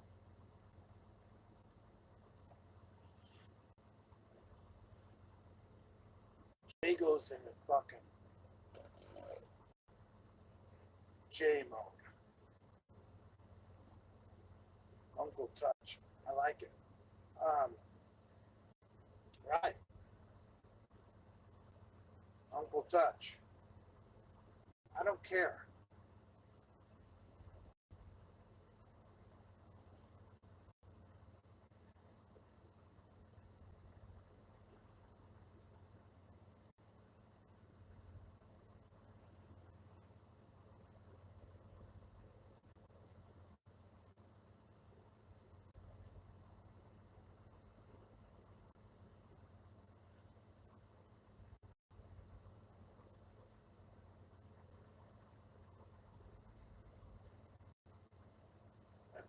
I don't want to play the legal angle. I really don't. I don't want to be like Brett and fucking Mallory, threatening legal action.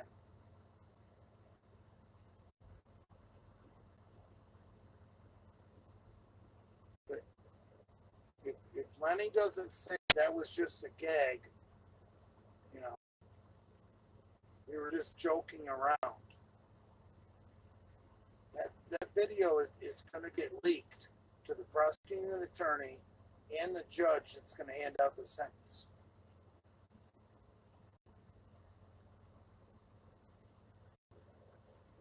Mark my words. I don't even have to do it myself. The fact that I put the idea out there, there's enough trolls out there that will do it for me. That's the thing about being father. I don't have to do anything myself. There'll be enough people on that fucking Zoom thing during sentencing saying sentence that fucker to the he's calling people pedophiles when he should be behaving himself.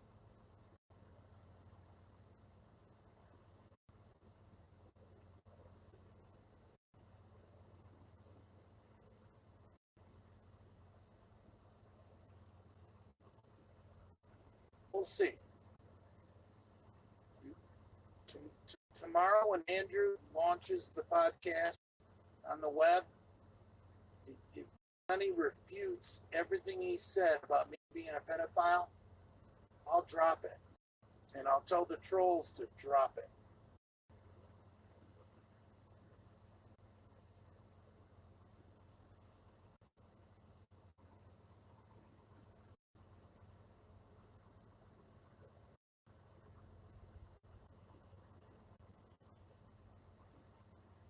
You don't call Big J a pedophile. Wrong move.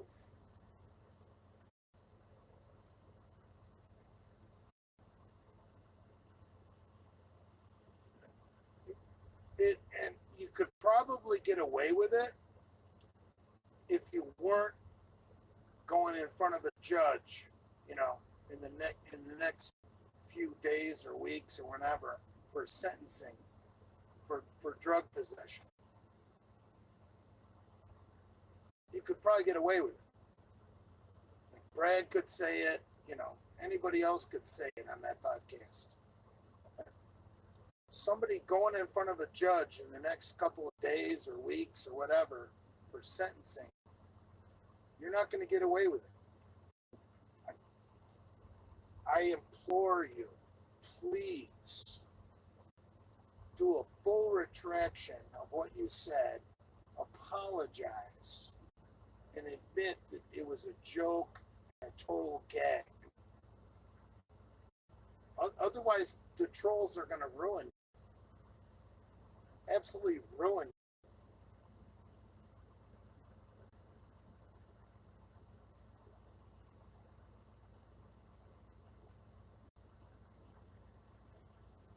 Yeah, the Uncle Touch era has begun. Right.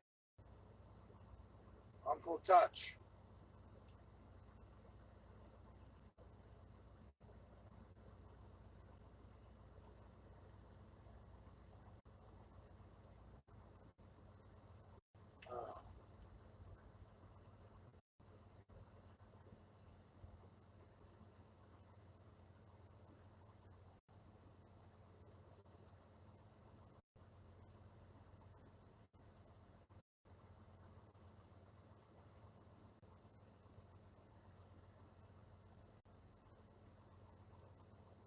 sentencing hearings don't allow new evidence. Well,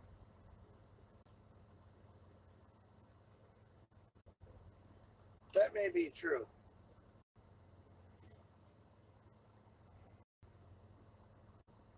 At least inside the courtroom.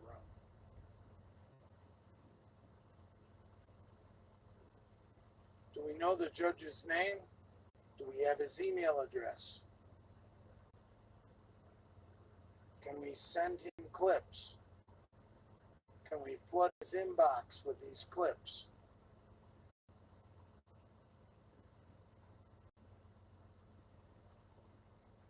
Of a guy that, says he's changed, I'm not doing drugs anymore, I've turned over a new leaf, but then all of a sudden the judge gets his inbox flooded with clips of this guy that said he's changed, calling another person who's got a clean record pedophile. It's going to have an effect.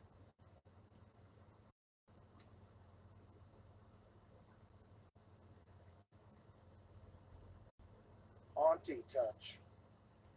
Right.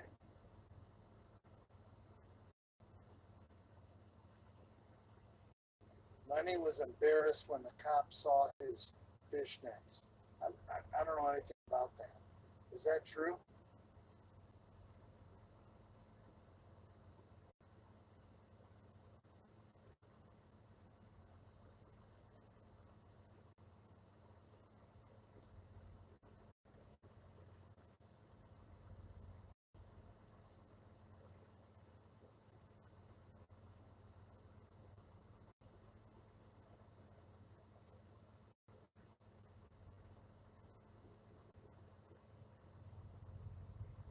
Right.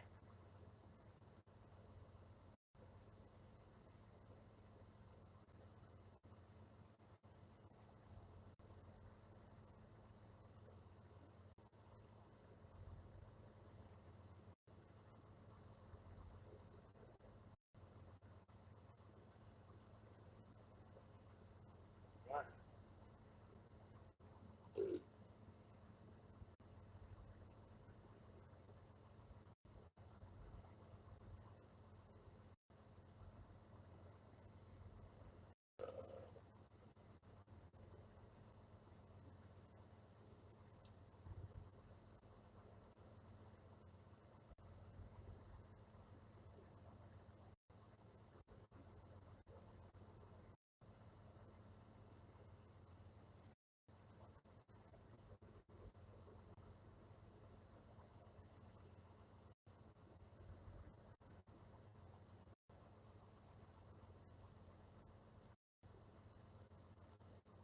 The podcast is live. Well, good.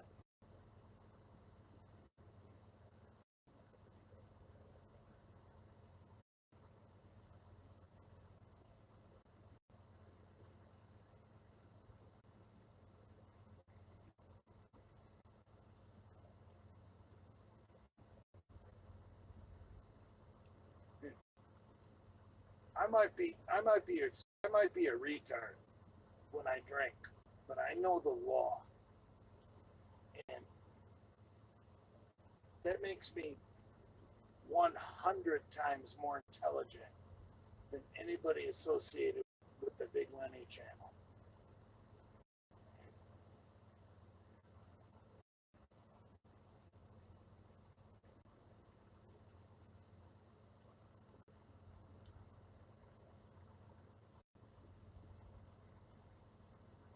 Smoky, choky.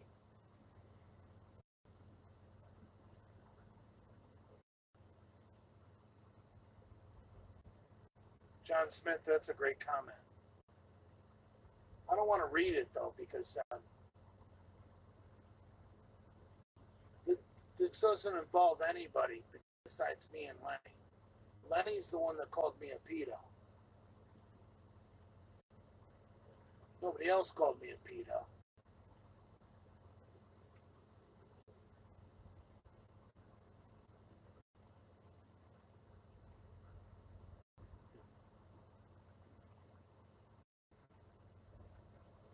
annuity tag.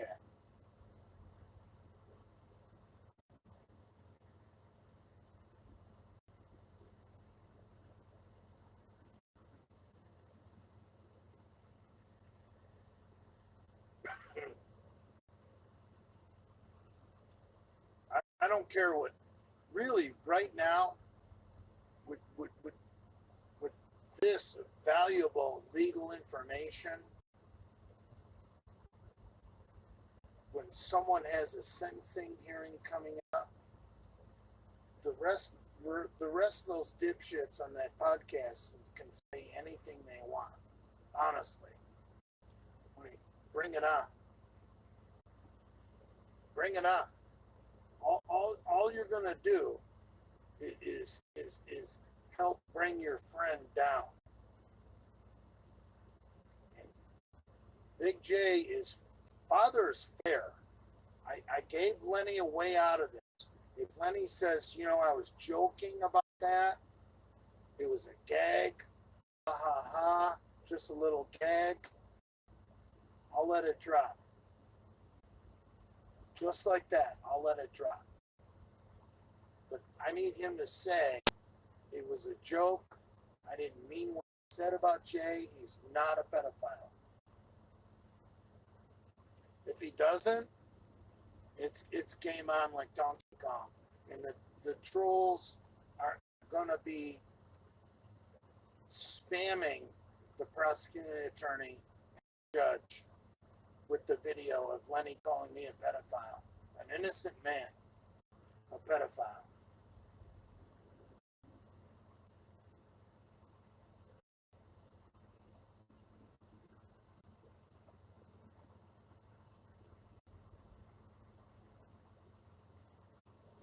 See,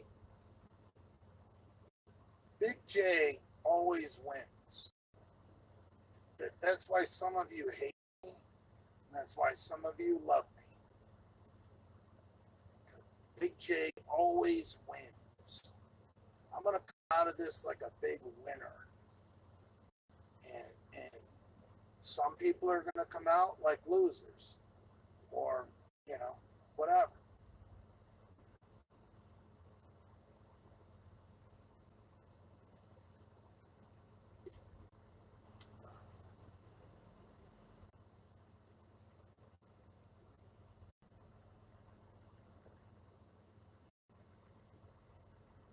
Father, like Joel, innocent man. Right.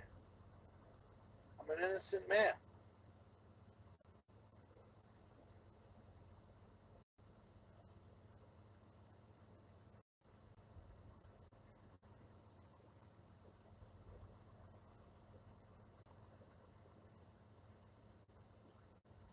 How am I a hypocrite?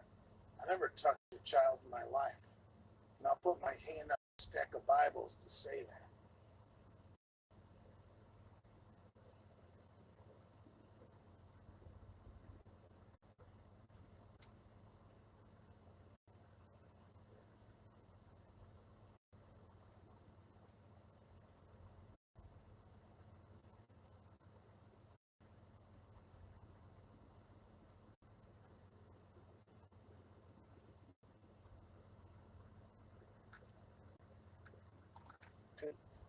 I don't know if conservative Cuban is watching this, but he's probably watching this, just laughing, like, because he didn't know this was coming, and he's thinking, for Christ's sakes, I didn't know Father was that smart.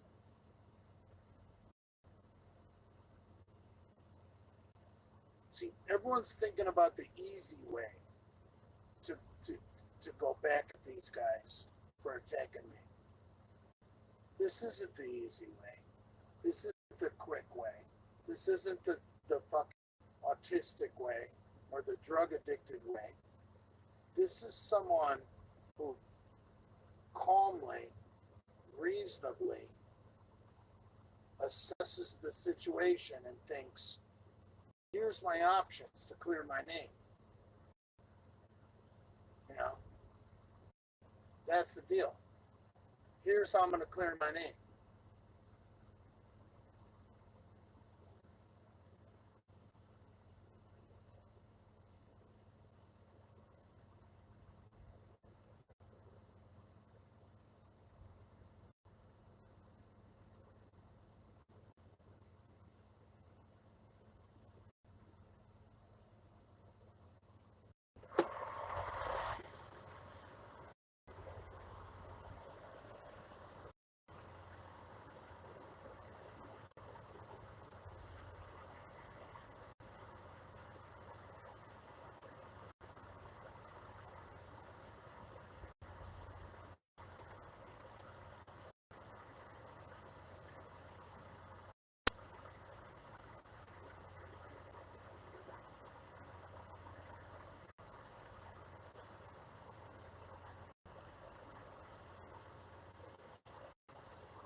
There's the real conservative Cuban.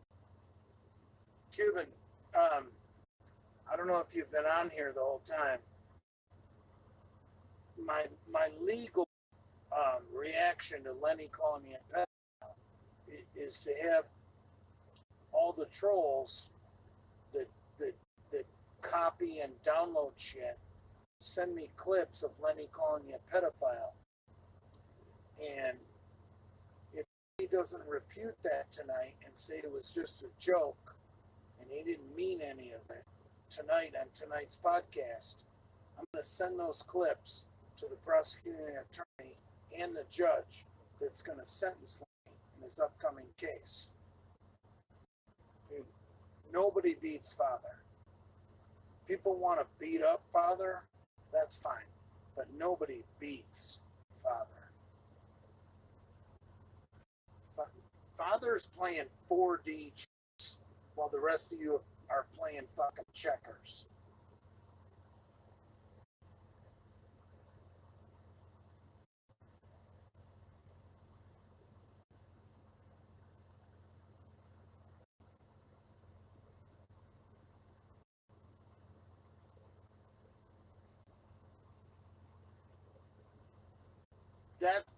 That's what I want tonight.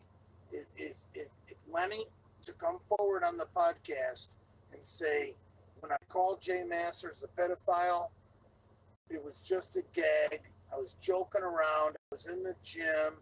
I wasn't really thinking. I don't mean that. There's no evidence. That's what I want Lenny to do. And then we're going to drop this. We're going to drop it because that's what we do. When people admit they were wrong, we drop it.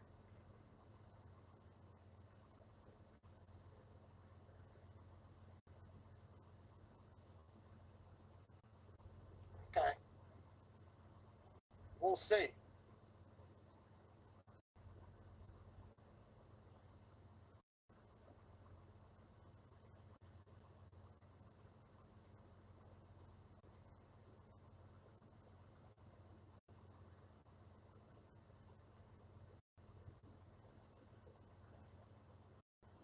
Why did mommy walk around with her robe open?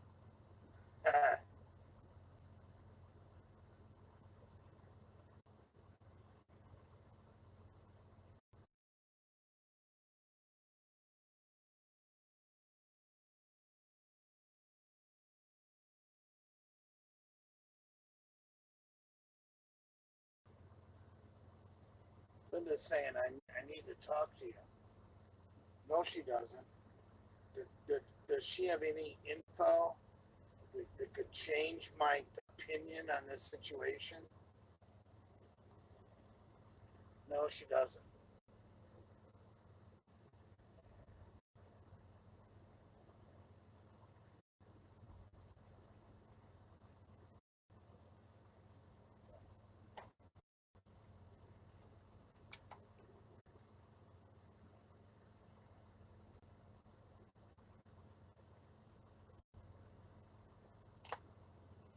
Linda's probably mad at me that I'm going to fucking have recourse on Lenny. And she probably wants me to stop.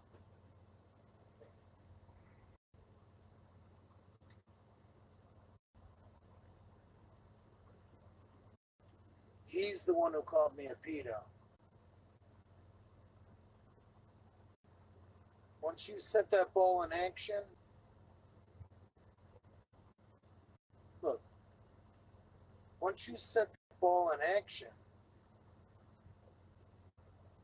the only thing that stops it is the truth.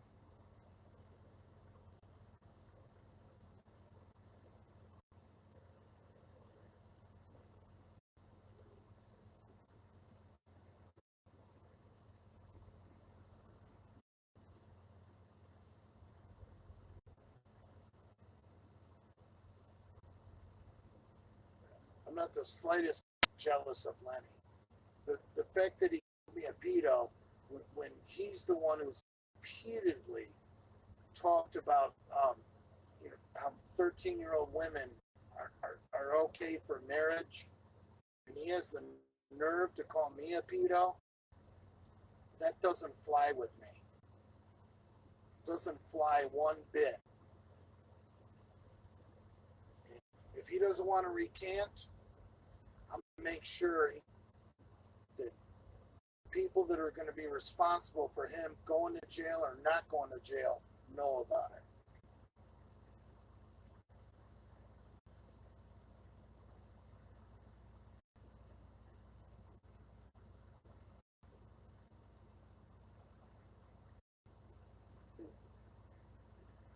You guys don't understand Father.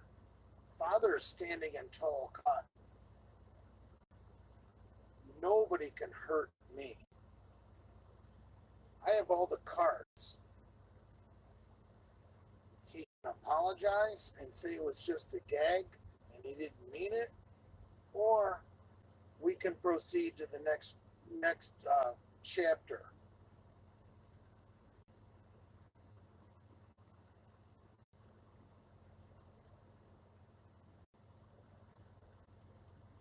Right, let's move on to the next topic.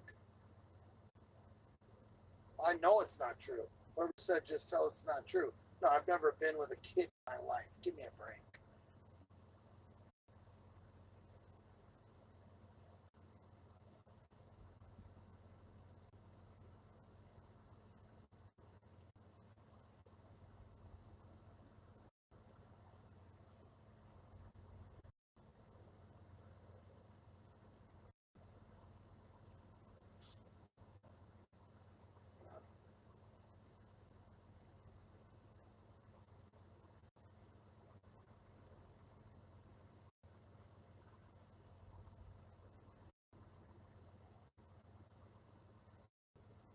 There's a fake conservative Cuban on here. Don't kid yourselves.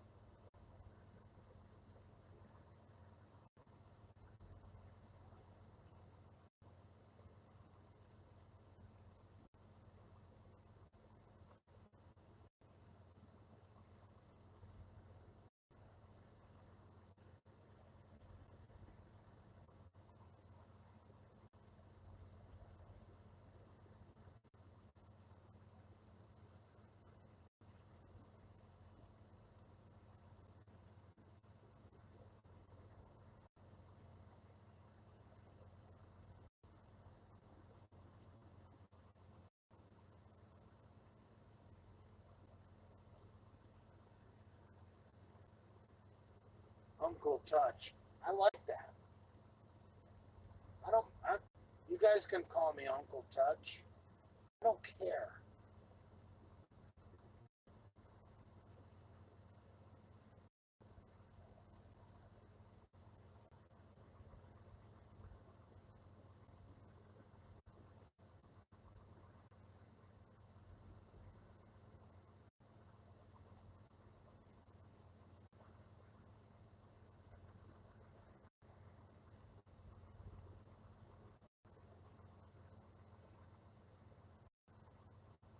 Unky Touch.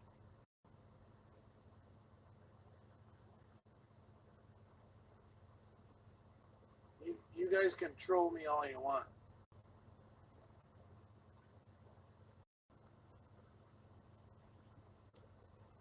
Watch what happens.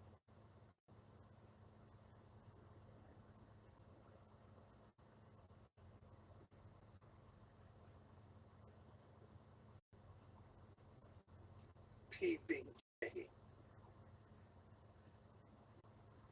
Uh, I, Even as a kid, I don't think I was ever successful at peeping.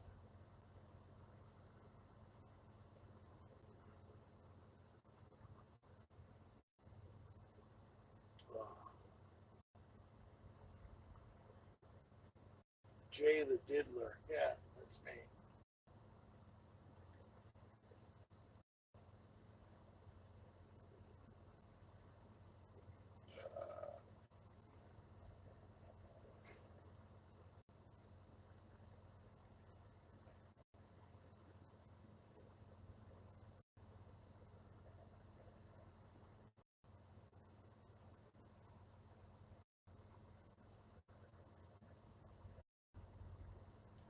Father the Feeler. Yeah, that's me.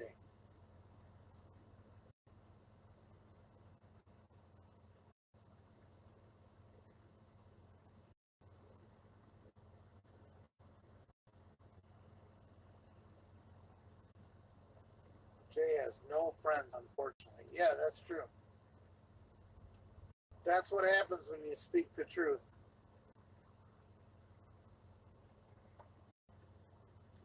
Nobody likes a truth teller because they bring down all the heroes.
Father is still here.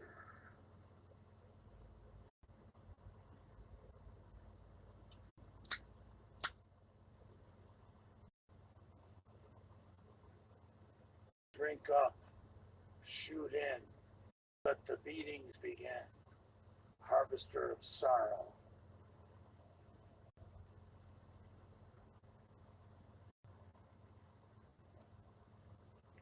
Thoughts on Nick Walker? Is he that fucking insulined up bodybuilder that's going to be the next Dallas McCarver? Nick Walker is so fucking big. It's obvious that that's all insulin muscle. Come on, man. Nobody can, even on steroids, no one can be as big as Nick Walker. That's obviously insulin. Um, so, yeah, maybe he's the next Dallas McCarver. That would make me laugh.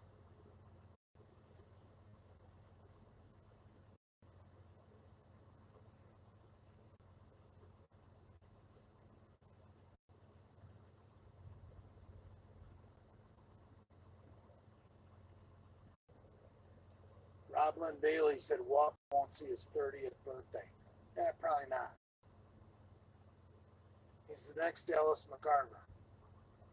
Gonna fall asleep at the dinner table and choke on his dinner like Dallas McCarver.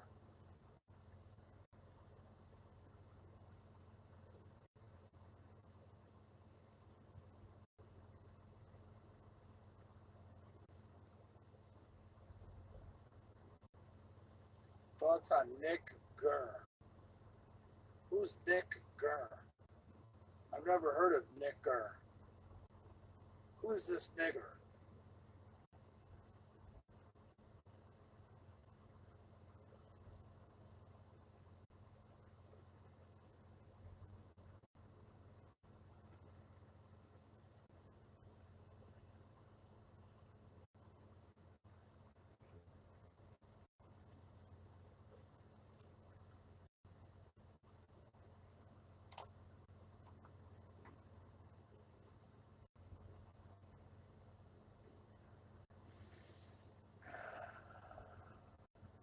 Father knows what we like.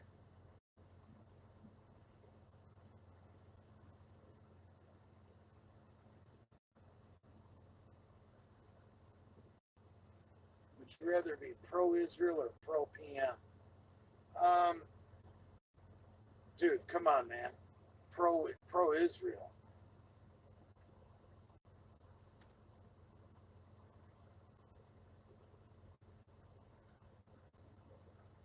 I could at least marry a hot chick from Israel.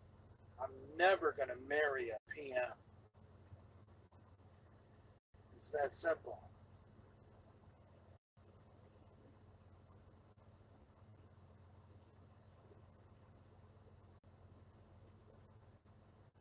Think about it. If you had a hot chick from Israel compared to a hot PM,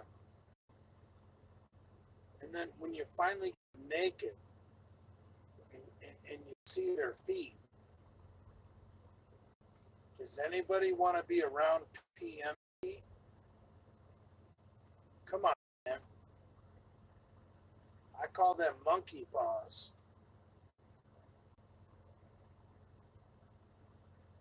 Who wants monkey paws in their bed?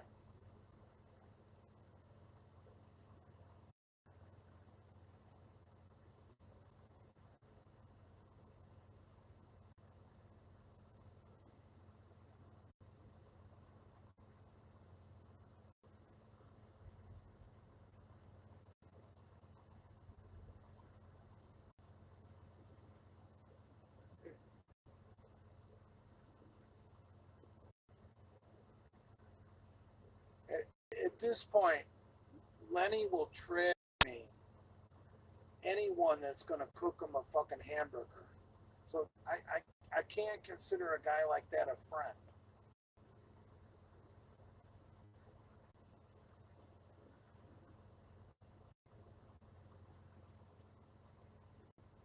It's pure and simple.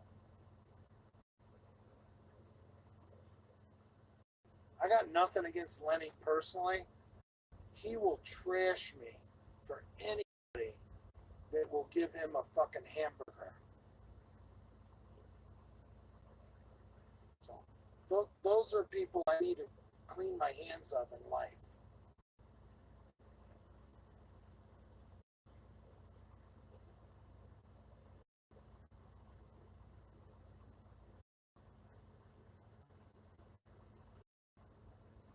And Lenny used to be a loyal friend when he had a job and he had his own means. Now that he's turned into a beggar, come on, man. A beggar is always going to be loyal, you know, to their best handout.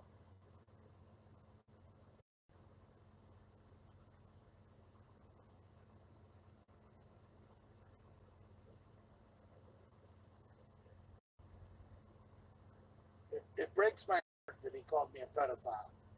I mean, come on, man. After, you know, I've been friends with Lenny for damn near close to 2 years, and he wants to call me a pedophile. Well, now all bets are off. I can take just about anything. Call me fat, call me bald, call me a loser, call me homeless. You know, say you live with your mom, which contradicts being homeless, because you can't live with your mom and be homeless. But anyway, you guys like to say both. But whatever. Call me a pedophile. Now we got a problem. And it really doesn't involve any of the other misfits. None of the other misfits ever called me a pedophile. None of them. None of them. I can insult every misfit there is under the sun. None of them have ever called me a pedophile.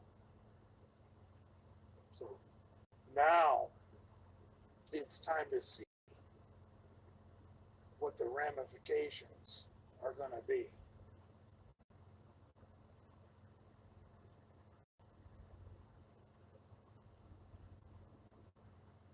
Brett never called me a pedophile.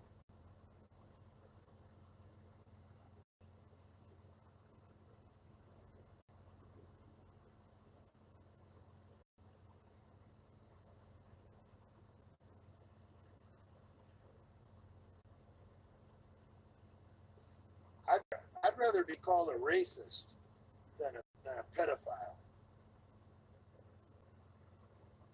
You call me a pedo, it's time to fucking really fucking clear the air. Talk about everything.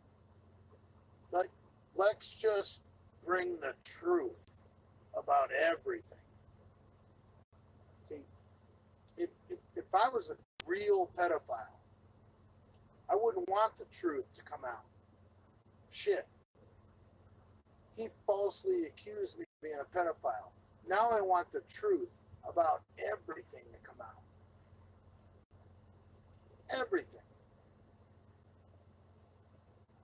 Everything.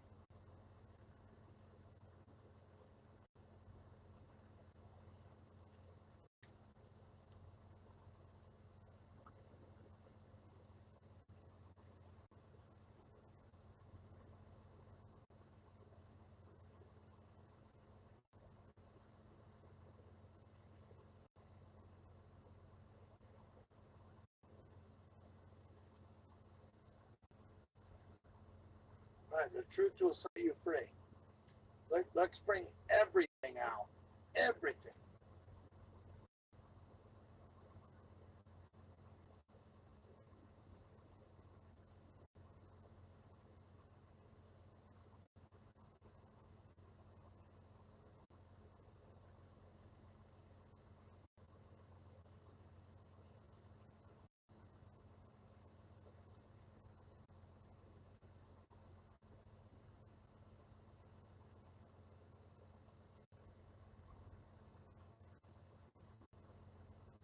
Talk about mother.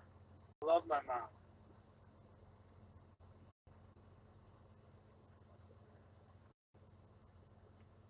Don't call me father. Your mother.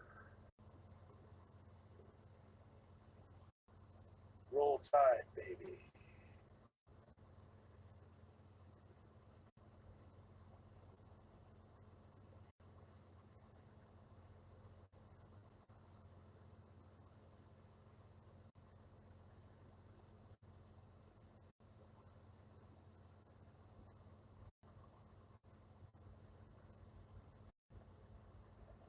No, I don't act like I have secret information. The video of Lenny calling me a pedophile is close to a week old. Everybody's had a copy of it by now. I'm just smart. I waited to drop this truth bomb till now. So that even if they delete that video, the copies of it are still out there.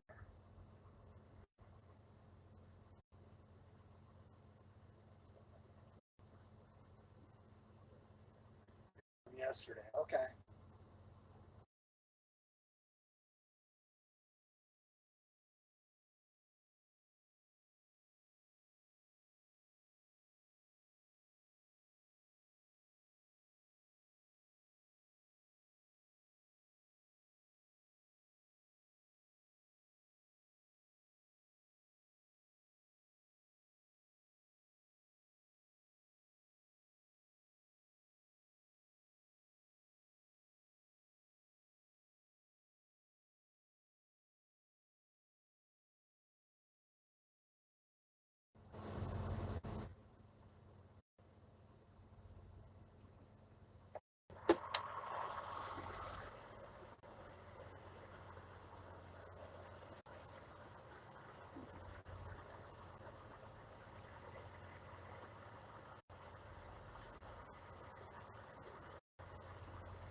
In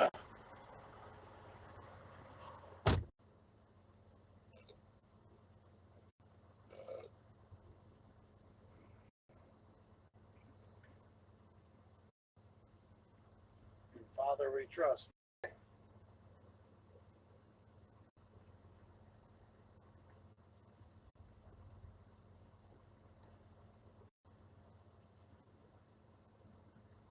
remember, father's always playing fucking 4D chess.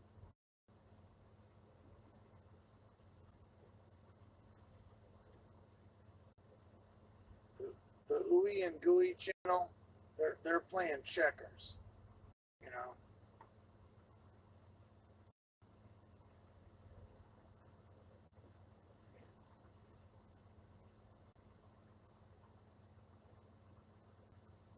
How am I a hypocrite?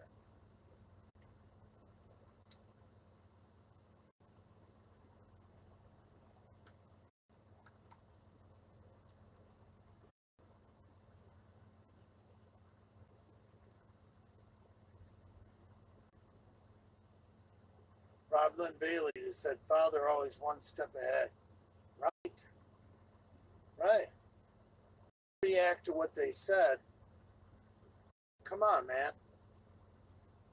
Give the fans a chance to fucking copy it, download it, and then bring it up later. Then if they want to delete the fucking video, it's still out there. It's still out there.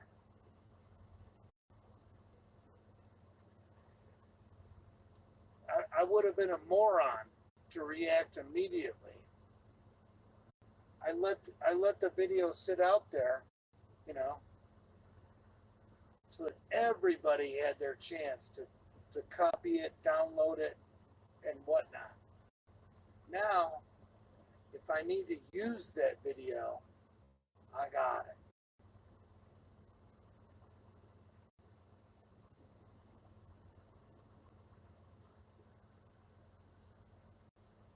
Never react immediately. Never.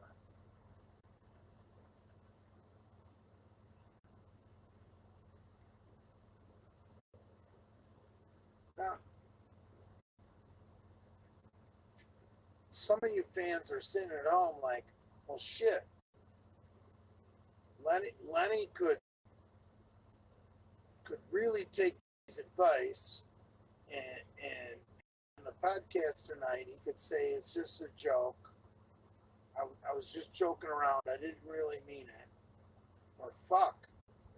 Is Jay serious? Jay would really leak that to the prosecuting attorney and the judge before Lenny's sentencing? That's up for you to decide. And here's the thing. Even if I don't, some troll is still going to do it. Even if I don't, some troll that hates Lenny for being a homosexual is still going to leak that video of him saying I'm a pedo to the judge and the prosecuting attorney. That's the power of father. I actually don't need to lift a fucking finger. See that finger? I don't need to lift a fucking finger. People are going to do things for the father because it's right.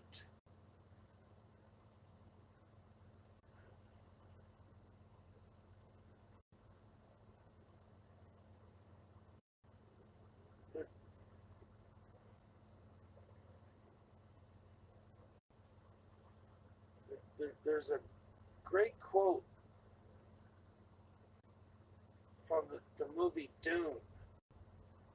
You know, what has been set in motion is already in motion. Nobody, like, even if Lenny apologizes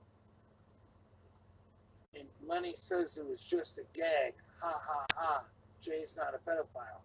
There's that one troll out there that's still gonna fucking send that video to fucking the prosecuting attorney and the judge.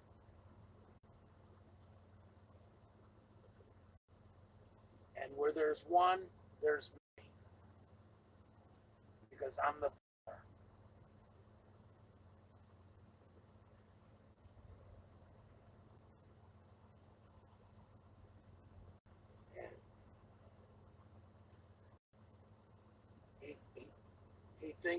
funny to make fun of me, well, I guarantee goddamn to you, I'm going to be the last one laughing.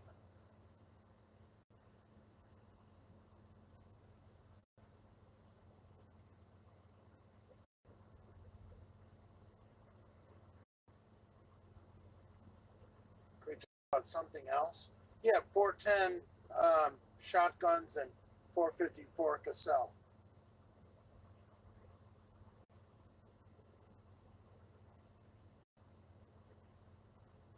Two grams of Molly equals 3 to 5 years, I'd say.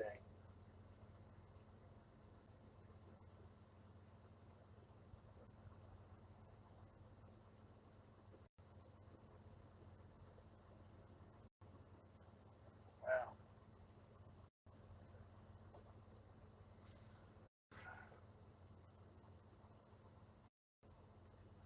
So,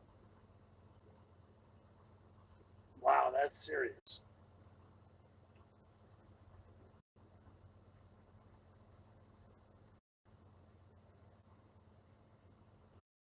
I would never take a 357 to a bodybuilding show.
What cops are you going to send this footage to?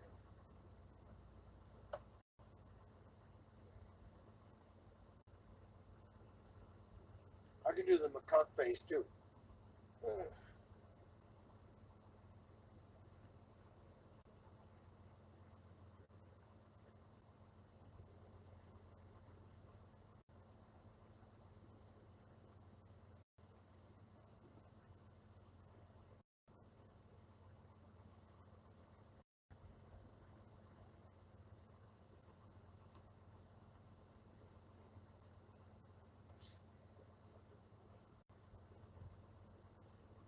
I'm Jay Masters. I win.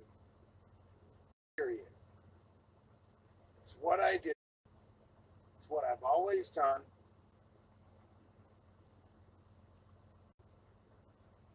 Game over.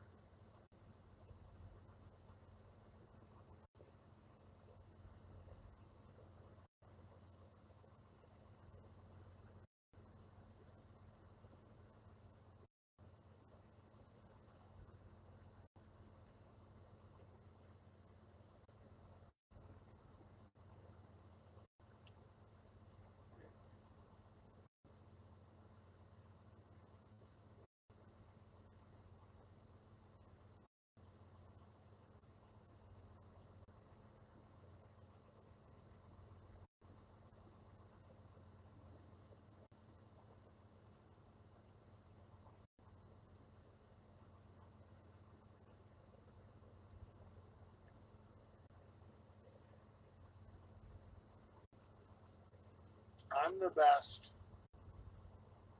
I always win. I always win. You know, I get sick and tired of it sometimes, you know. Come on, man.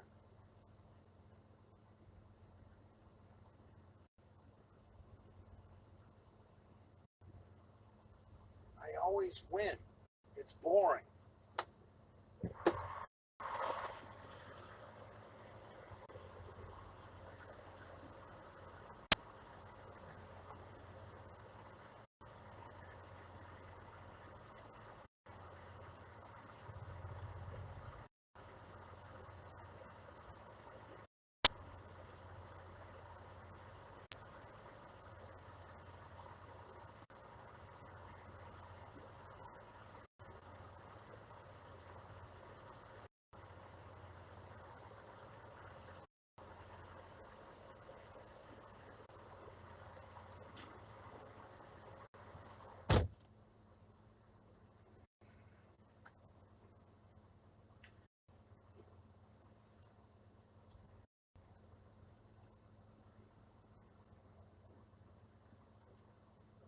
Dude, I got that laugh from Zach.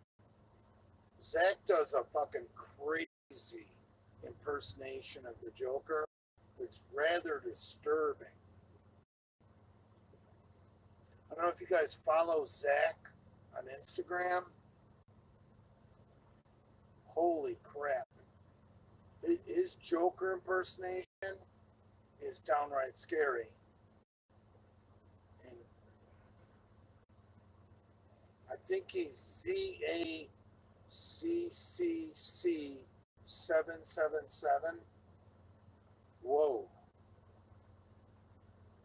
Joker laugh is, whoa.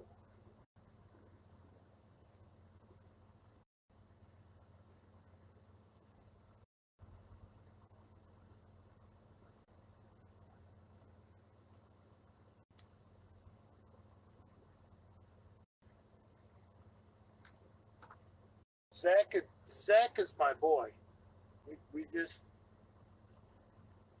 I love Zach, and I hope his account doesn't get deleted. He's been posting way too much, way too fast. Um, that isn't how you build an account. But Zach needs someone to help him out, and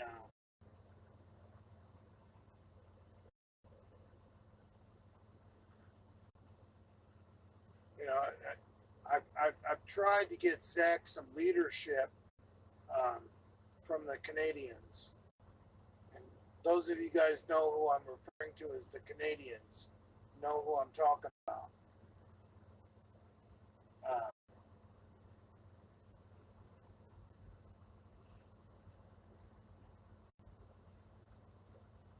Zach needs to slow down a little bit, and I told LC that we need to get BF chatting with him a little bit, and LC agreed with me 100%. But I don't think ABF has got on the job yet. Those of you guys that are in the know who I'm talking about.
We'll see. Of course it's boring. We're waiting for the next move. See, that's the thing. When you're playing 4D chess, it's not gonna be like Blitzkrieg. Like, I'd love to do Blitzkrieg, which is one of my favorite things about warfare. But no, this isn't a time for Blitzkrieg. What we do is we sit back, we wait, and we watch. What are they gonna do?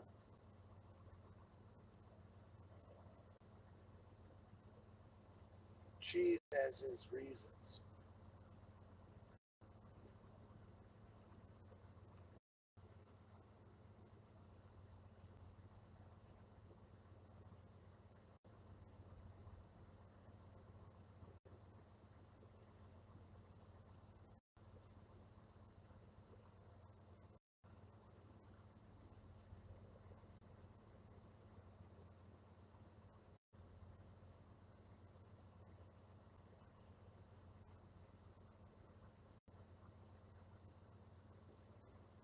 Sometimes you sit back and watch.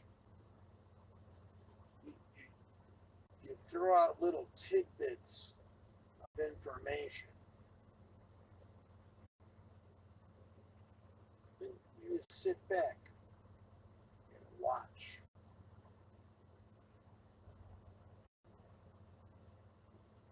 I think Clutch has a song like that.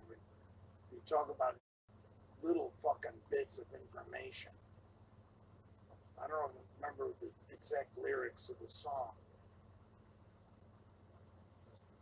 It's from Clutch's first album, self-labeled Clutch. Little fucking bits. Just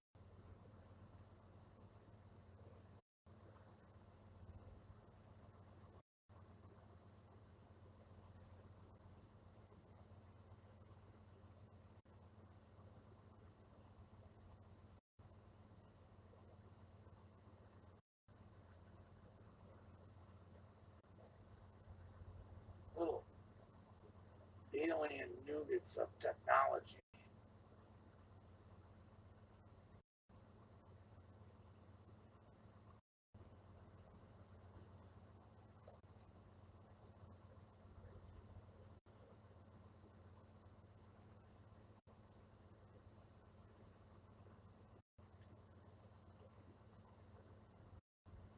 I discovered the body of John Wilkes Booth.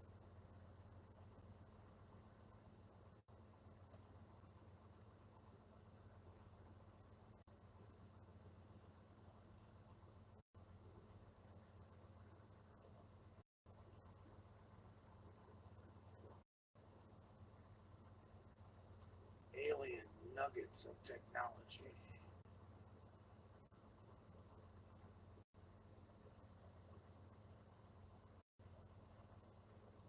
And anybody who listened to the original Clutch self-titled album Clutch knows what I'm talking about.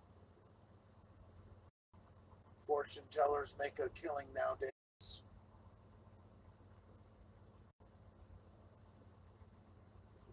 Fortune tellers make a killing nowadays. I've discovered the body of John Wilkes Booth.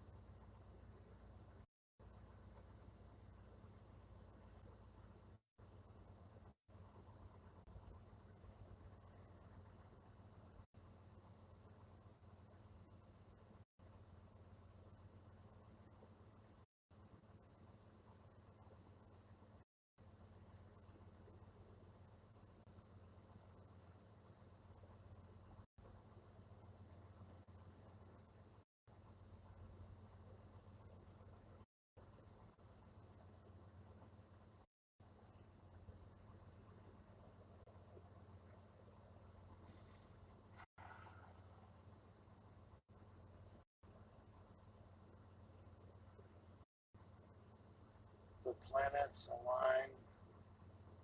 Galaxy 500.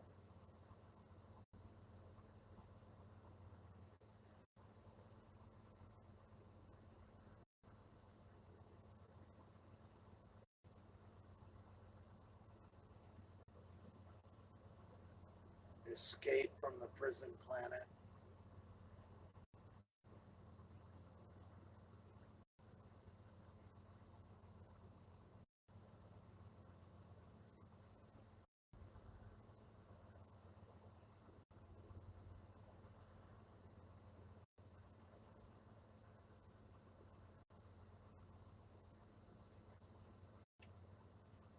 The making of Father uh, had a lot to do with the original self-titled album Clutch.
Way back when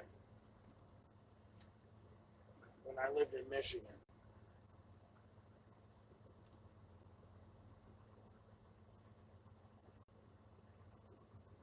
I had a friend,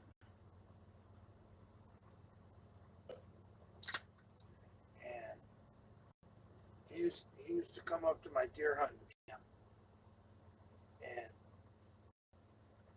he had money. He used to go get a cord. I'm talking about face cord, like $40 back in the mid-90s of split firewood, and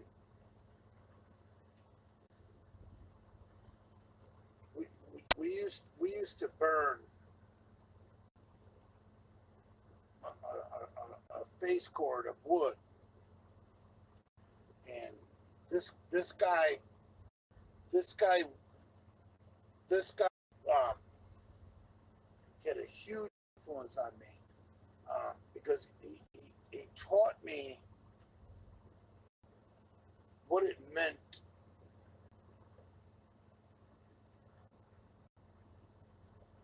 not to be father, but I think of him like a brother. And this guy would come up with a pocket full of money, a huge bag of weed, and he would have, you know, a face cord of firewood delivered to my house, and we would get bales of straw to put around the fire pit so that our dogs could sleep by the fire. And then he would back up his Jeep Cherokee because he had a real good he had a big sound system in Cherokee, and he would play Clutch's self-titled album Clutch and drink a bottle of Captain while we burned like really expensive firewood. I mean, just for pleasure. And our dogs would be laying on like bales of straw, like these animals, these heathens, would be just living in pleasure next to our fire while we listened to this music, and I became a father.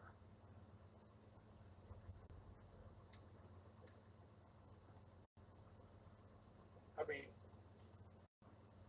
who in their right mind buys $40 worth of firewood just to have a good bonfire, and then buys bales of straw for the animals to lay leisurely while we listen to this pirate music, and he's sitting there drinking fucking Captain Morgan's and Verner's ginger ale, and at the time I didn't understand, but now that I see the genius in what he was doing, and it all becomes not pure, like it's so pure, like crystalline pure. Like what he was doing was like showing me that money is nothing. Money is nothing.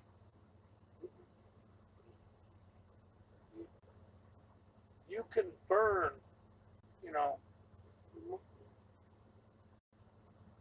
like quality firewood that a family would use to house, to heat their home, and like straw that families would use to, like, I don't know, take care of their livestock, and you can sit around a fire and drink Captain Morgan and sing pirate music like Clutch from the original music, the original album Clutch, and you become closer to something that it might not be from this world. Like,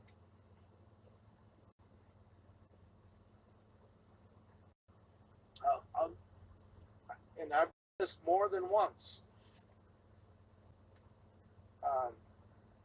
This guy's a very special friend of mine. He was a college roommate of mine, and he continues to be a good friend of mine in Michigan. And we did this every time he came to my deer camp. He would buy a ridiculous amount of firewood, have it dropped off at my house, or my deer hunting shack. I wouldn't call it a house. And he would bring in these bales of straw for the dogs to lay on. And he'd drink Captain Morgan, and we would rock out to Clutch. And by the end of the night, you're laying in the straw next to the fire with all these dogs, and this huge fire, and you realize that, dude, life doesn't get any better than that. It really doesn't. It really doesn't.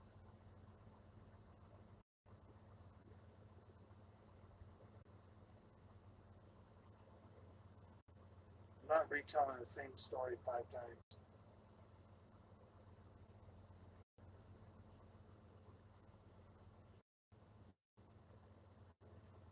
Don't forget the big bag of pot he had, Father. Right. Big bag of pot. Right. So, right.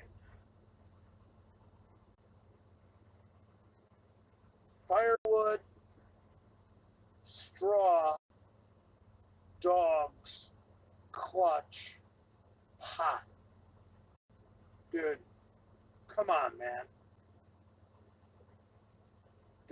That's what turned me into father. Like,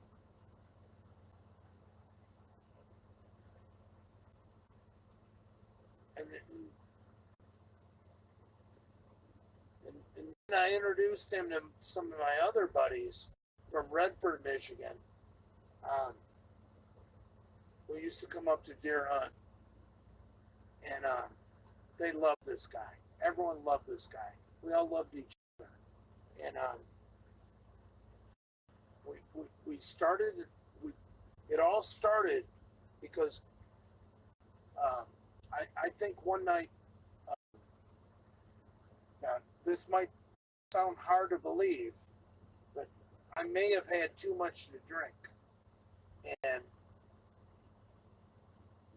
we're listening to this pirate music, and I looked at the fire and I said, "Father, come forth from the fire." And from that day on, the name stuck. From that day on, I was Father, because that one night I was all fucked up. I looked into the fire and I said, "Father, come forth from the fire."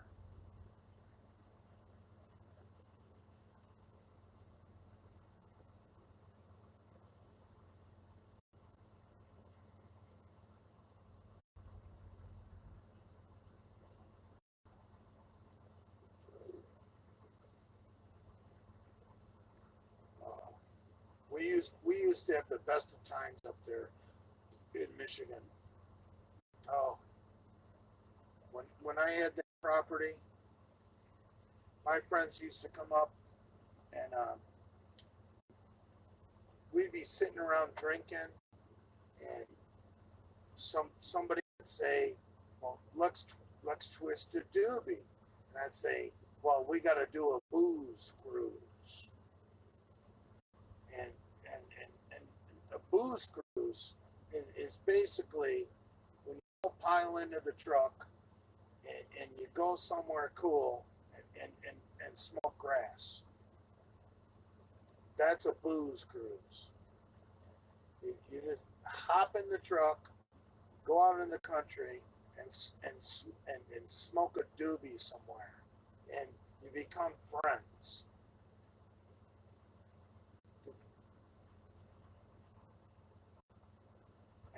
And that's where the legend of Father came about. Booze cruise, smoking grass, having huge bonfires, and like, we didn't treat our dogs like shit, man. I mean, I've never been around someone that would buy bales of straw to put around the bonfire pit so the dogs could have a comfortable place to lay. I mean, dude,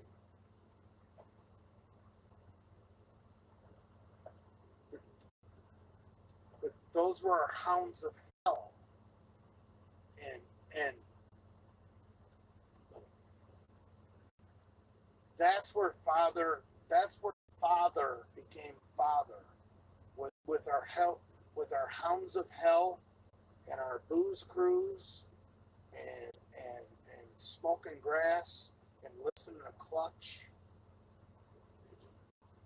It just, from then on, you know, it only took a couple of times, and they all started calling me Father. And then we would all start talking in pirate voices. And then it grew from there. Father, come forth from the fire.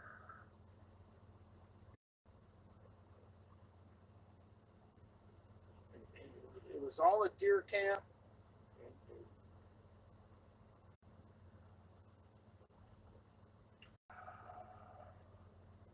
it's not a gay fantasy.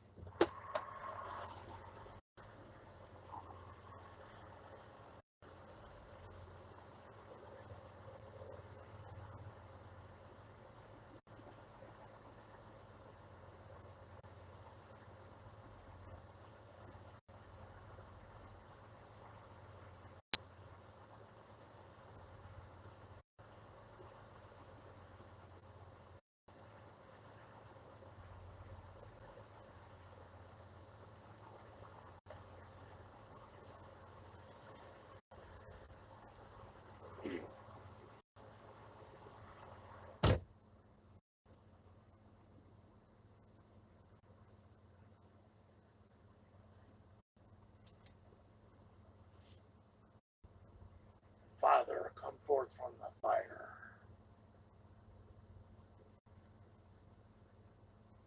That's how it all started.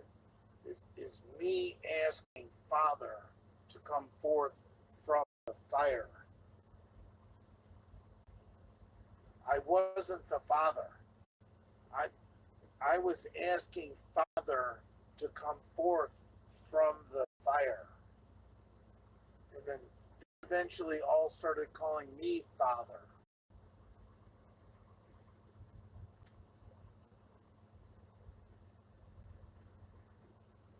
Because when you're in that situation where you've got a huge bonfire and you've got the hounds of hell protecting you, and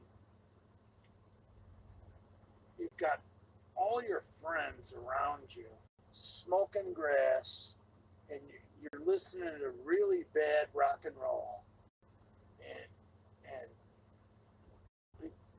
it's just conducive for Father.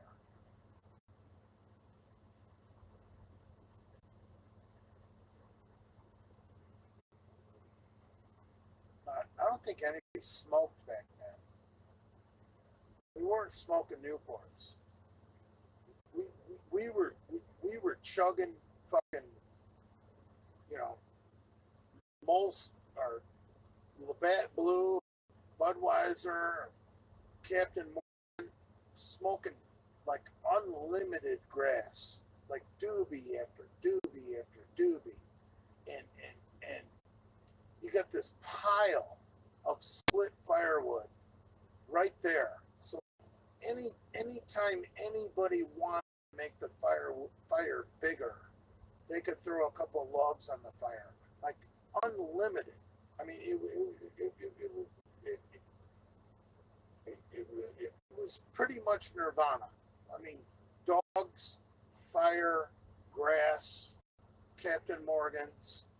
I mean, come on, man.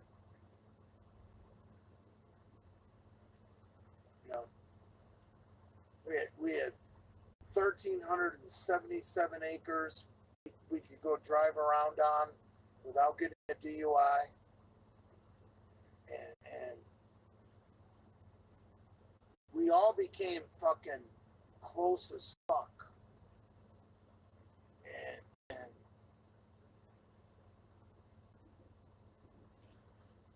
shit, I put my buddy Jimmy in my deer blind one year, and god damn it, he got a buck opening morning, and I didn't get shit. You know, that's the kind of friends we were. Friends.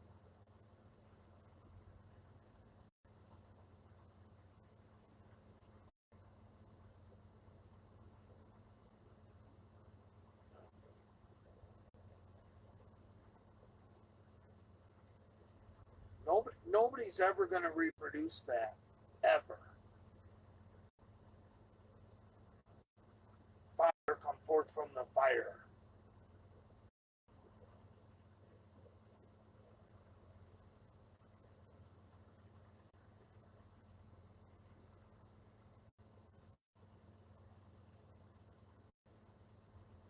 Those were the kind of friends I had in Michigan. You're never going to have those kind of friends in Florida. Trust me. My friends I left behind in Michigan are always going to be my best friends. Always. Because we have that bond at deer camp. Of fire and dogs and drinking and grass and evil fucking music. I've never had that experience in Florida. Ever. Like, people in Florida aren't like that.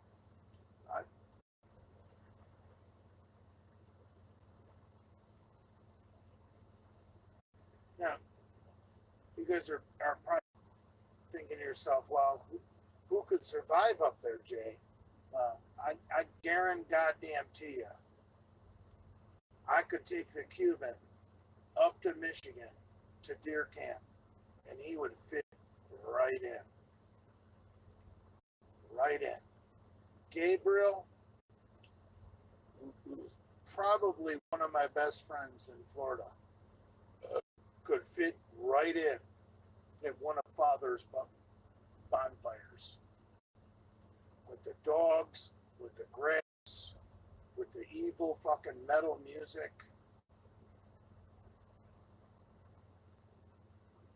See,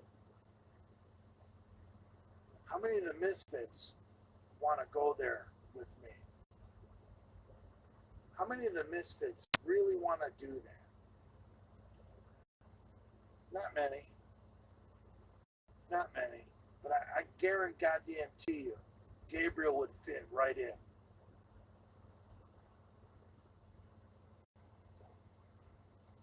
You guys can talk all the shit you want about me. I know people. And you know, I'm not a misfit anymore. Brad kicked me out. Best thing that ever fucking happened. Getting away from those people is the best thing that ever fucking happened to me.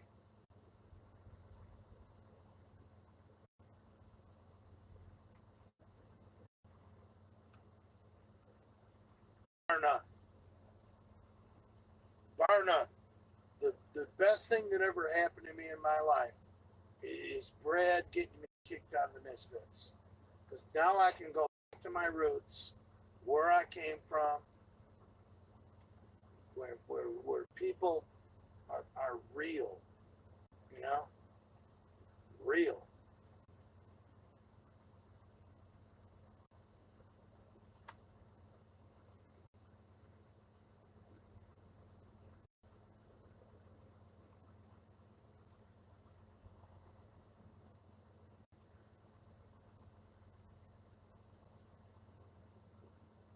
Man,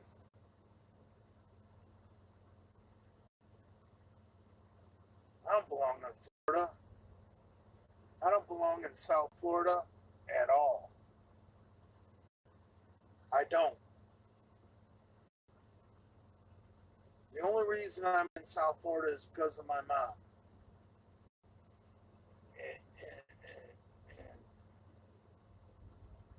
And the minute I don't have to go back to South Florida, I probably never will.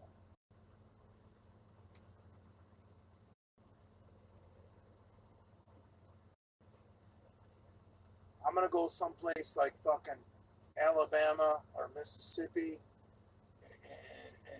and buy a little plot of land and carve out a place where I can park my RV. I'm gonna build a bonfire pit, and I'm gonna get some dogs, and I'm gonna be me, the organic me, not this fake fucker that you guys have seen in the Misfit videos.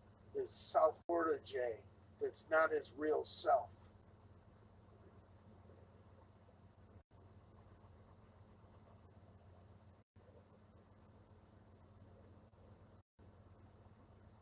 I'm very unhappy not being my real self. I belong in the deep South, or the mountains of West Virginia, or Michigan, or Pennsylvania, or somewhere, not South Florida. Those people are not my friends. I want to go somewhere where if you suck dick, you're not going to be a friend of ours. Period. See, living in South Florida, I had to be tolerant. You know, I had to try to make friends. And I made friends with some fucking weirdos. And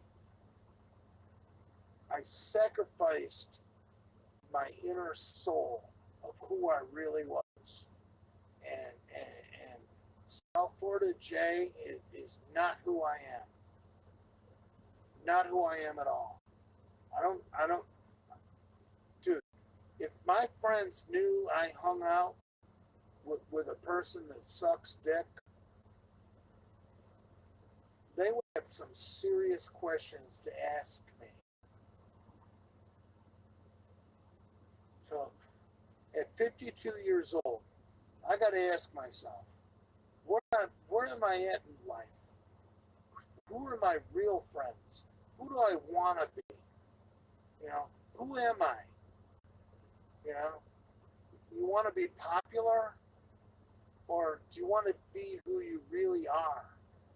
And at 52 years old, I don't give a fuck about being popular anymore. You know, I don't want to hang out with people that aren't like me.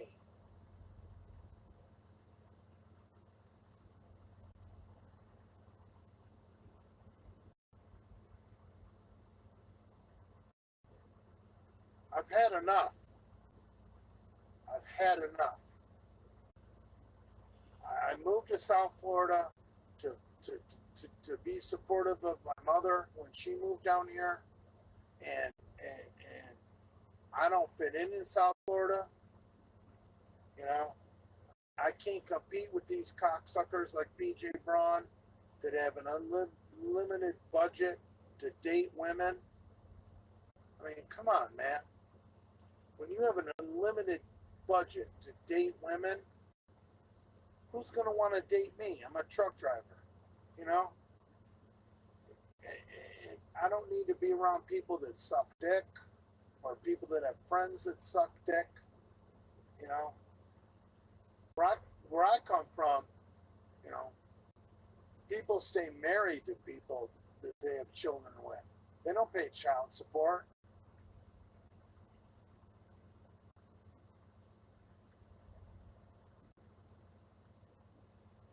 I have sacrificed everything I stand for to try and be popular in South Florida. And I'm done. I'm done. I'm absolutely done with it. I don't care if everybody in South Florida fucking hates me. I don't care. I want to be who I am.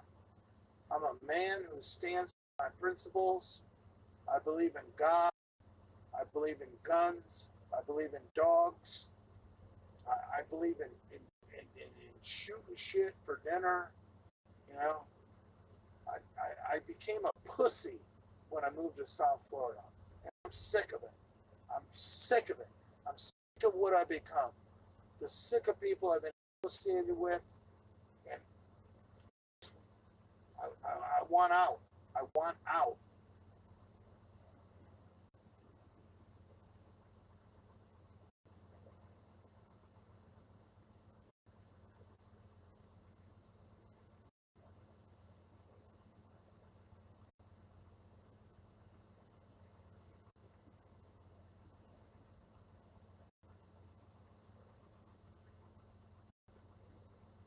I don't want to be friends with these people anymore. I want to go get a piece of property in Mississippi or Alabama or Louisiana, you know.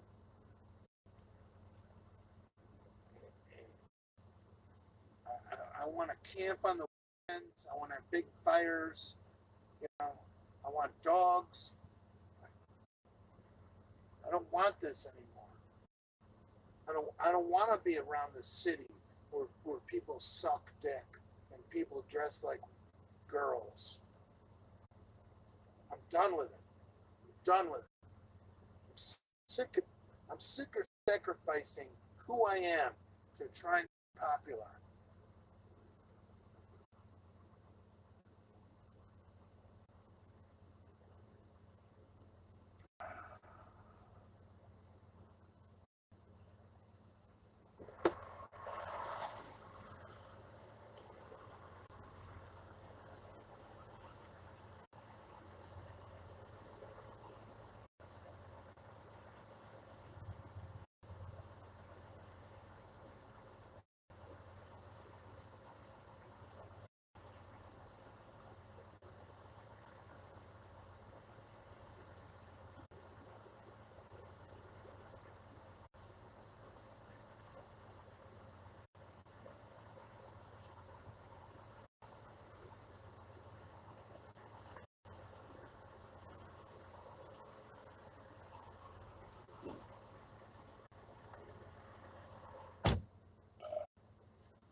Gordon Gecko just said, Jay's on the infancy of greatness.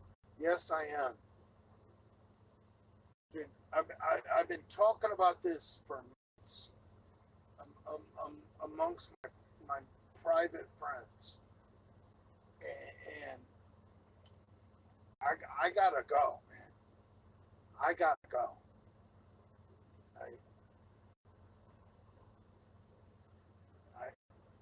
South Florida is not the place for me. You know, you got fucking, you know, I'm not saying there aren't good people there, but dude, you're not gonna meet good people when the women down there all think they have a chance to date somebody like BJ Braun. You're not going to meet a woman when they're all and prepping themselves to, you know, to date a guy who owns a Ferrari. You know, I want to move somewhere where you know, I could get a big Dodge Ram dually that blows black smoke, and some chick finds that hot. You know, that's just where I fit in.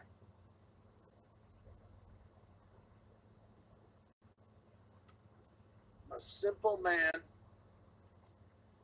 simple means, and South Florida, I compromised my morals, my life standards, just about everything I've compromised to try and fit in. And I'm over it, man. You know? Not hanging out with people that fuck transvestites, you know? And then and then people that move away and go find God, you know, that used to find transvestites, that try and tell me I'm a bad person. Fuck you. I'm not a fucking fag. You know, I know the real meaning of life.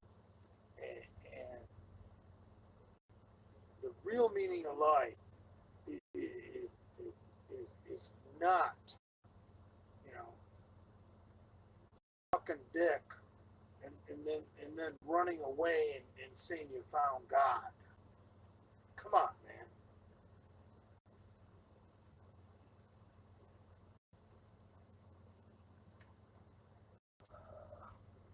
It's all about dogs.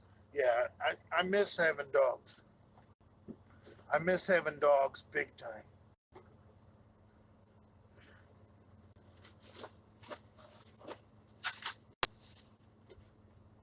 I gotta stand up to get a cup of coffee.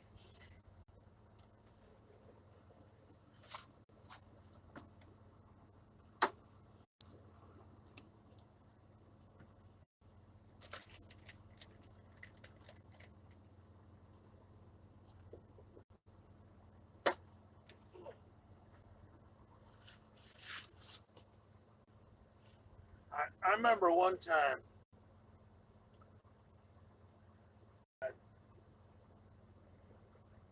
I was hanging out in my dogs were making a ruckus, and I knew from the sound of the ruckus these dogs were making that it was different. Any of you guys that have ever had dogs know that there's a difference between dogs being assholes and there's a difference between dogs being serious. And I heard my dogs being serious. And I walked out into my fucking yard, and there was a goddamn black bear in my yard. And both of my chocolate labs had their fucking hair standing up straight up from their neck to their tail on the top of their backs. And they're just fucking screaming at this black bear. And when you got two dogs like that, you have no fear. I looked at this fucking bear in my yard, and I started yelling at the cocksucker. I said, "Fuck you, motherfucker. Get out of my fucking yard. I'm gonna fucking kill you." And this bear looked at me, and he kind of pounded his foot a little bit. And I said, "No, fuck you, motherfucker. Get out of my fucking yard." And meanwhile, my dogs are still on kill mode. And this bear fucking pouted off. And until you've been in a situation like that, where you've had dogs fucking protect your property with, against a bear, you ain't no country boy.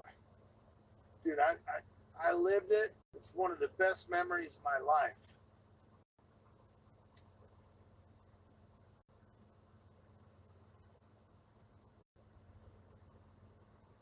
Yeah. I don't want to be somewhere like Boca Raton, you know. I'm in Boca Raton. Yeah.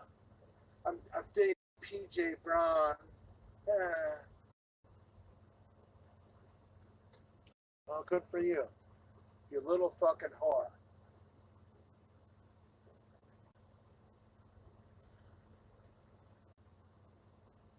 There comes a time when you become a man, and you realize that living amongst these city folks who are living off their parents' money, and you realize you just don't belong, and it's time for you to go, and my time to go is now. Because I can't date these women that PJ, dates. I mean, for Christ's sakes, that little limp dick Willie fucking, he'll fly someone to the fucking Virgin Islands on a private jet. I can't do that. I need to get the fuck out of here, where women respect men for being a man. Not not like, oh, he's got a job at the post office. I can belch off him. That isn't a man.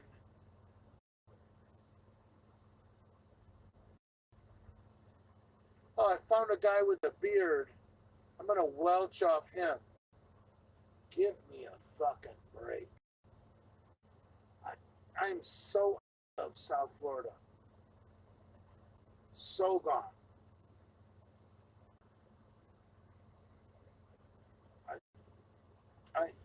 I'm headed to the deep South upon retirement, or maybe the Rocky Mountains. I'm not sure, but I'm the fuck out of South Florida. I don't want to be like Brett and Melanie, or whatever I said their names were. Come on, man.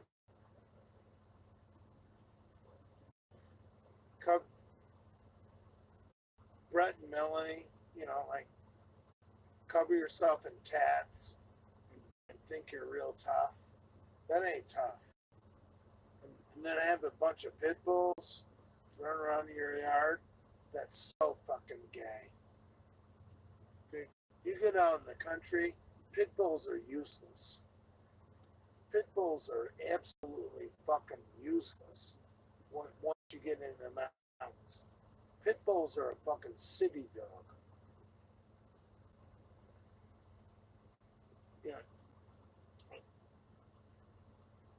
You can cover yourself in tats, like Brett and Melanie, and get a couple of pit bulls, you know.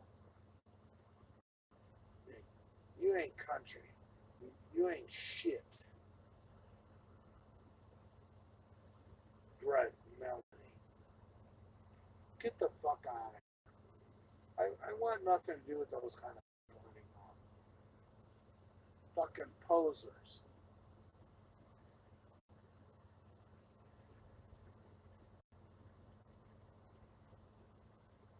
I'm fucking gone, man. You guys make fun of me for being a homeless trucker? Go ahead, make fun of me. I'm a homeless trucker. Dude, I am planning the ultimate retirement. That's why I don't have a house. That's why I don't have a car. That's why I don't have a woman. That's why I don't pay child support. I'm planning ultimate retirement for a man. And it ain't in South Florida. I'll guarantee you that. I'm probably going to Mississippi. That's the cheapest place to live in America. But fuck it. If I can afford a big RV, I'll just get me 5 acres in Mississippi to park that RV. Then I'll go get me 5 acres up in fucking Montana. And I'll just summer one place, winter the next. Summer and winter. You guys gonna call me homeless when I got 5 acres here, 5 acres there, and I just moved my RV? Right, I'm homeless. Keep calling me homeless. But dude, I'm gonna show you guys how fucking awesome being homeless is. If I get 5 acres in fucking Montana, where there's bear and elk and moose, and then I get 5 acres down in Mississippi, where come Thanksgiving, once the weather turns, I can head my RV south. That's what I'm gonna do. That's my plan. 5 acres in Mississippi, 5 acres up in fucking Montana. Just move my RV back and forth. Never own a house. Never pay taxes. Just live off the fucking grid.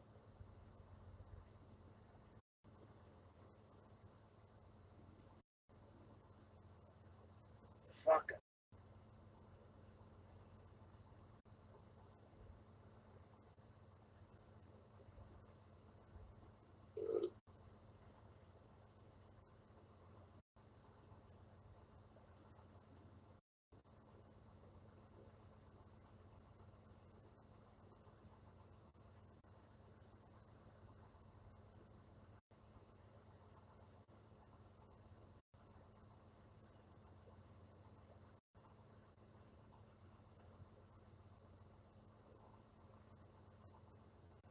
I'll show you I'm not homeless by being homeless. Right.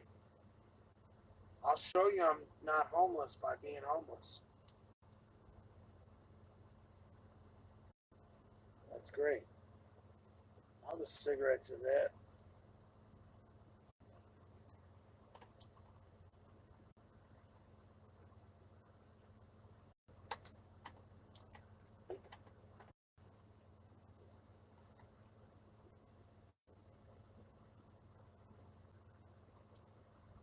Right. I ain't getting no double wide like Dale. Come on, man.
Living in an RV sounds terrible.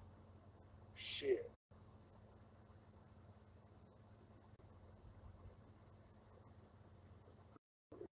Who said I gotta have an RV?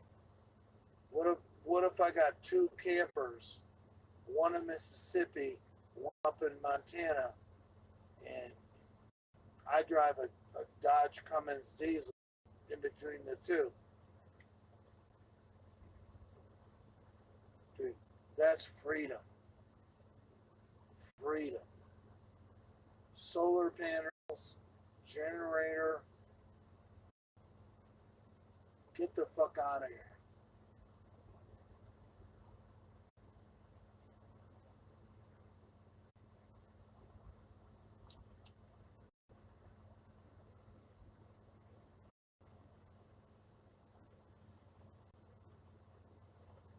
Oh, I got the money for it.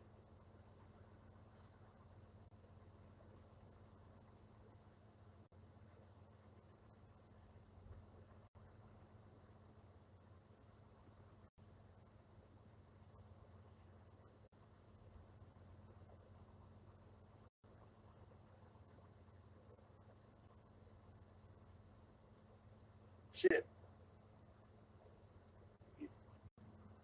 You could actually have a place in southern Arizona in the desert and a place in northern Arizona up in the mountains where there's elk and deer, and not even leave the state.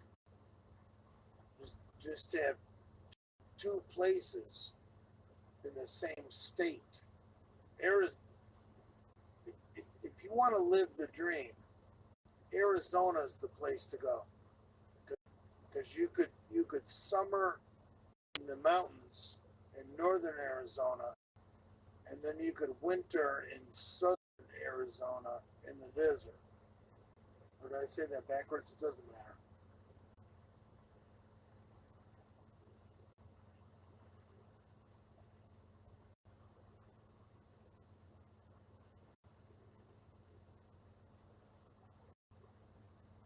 Right. Texas is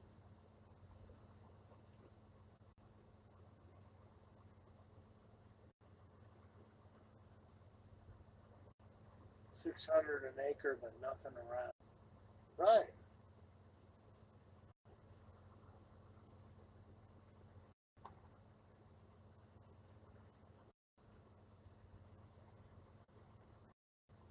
Uncle Touch.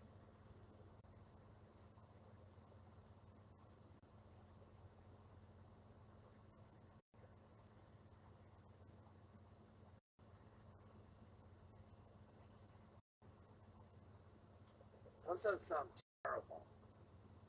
Living off the grid in Wyoming. Let's just say, for example, a place like Wyoming. Do your summers in Wyoming and your winters in fucking Alabama. How's that sound terrible?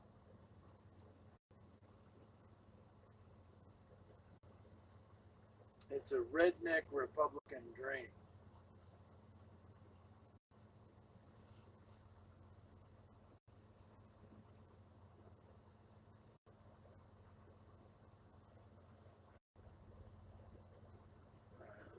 Madness.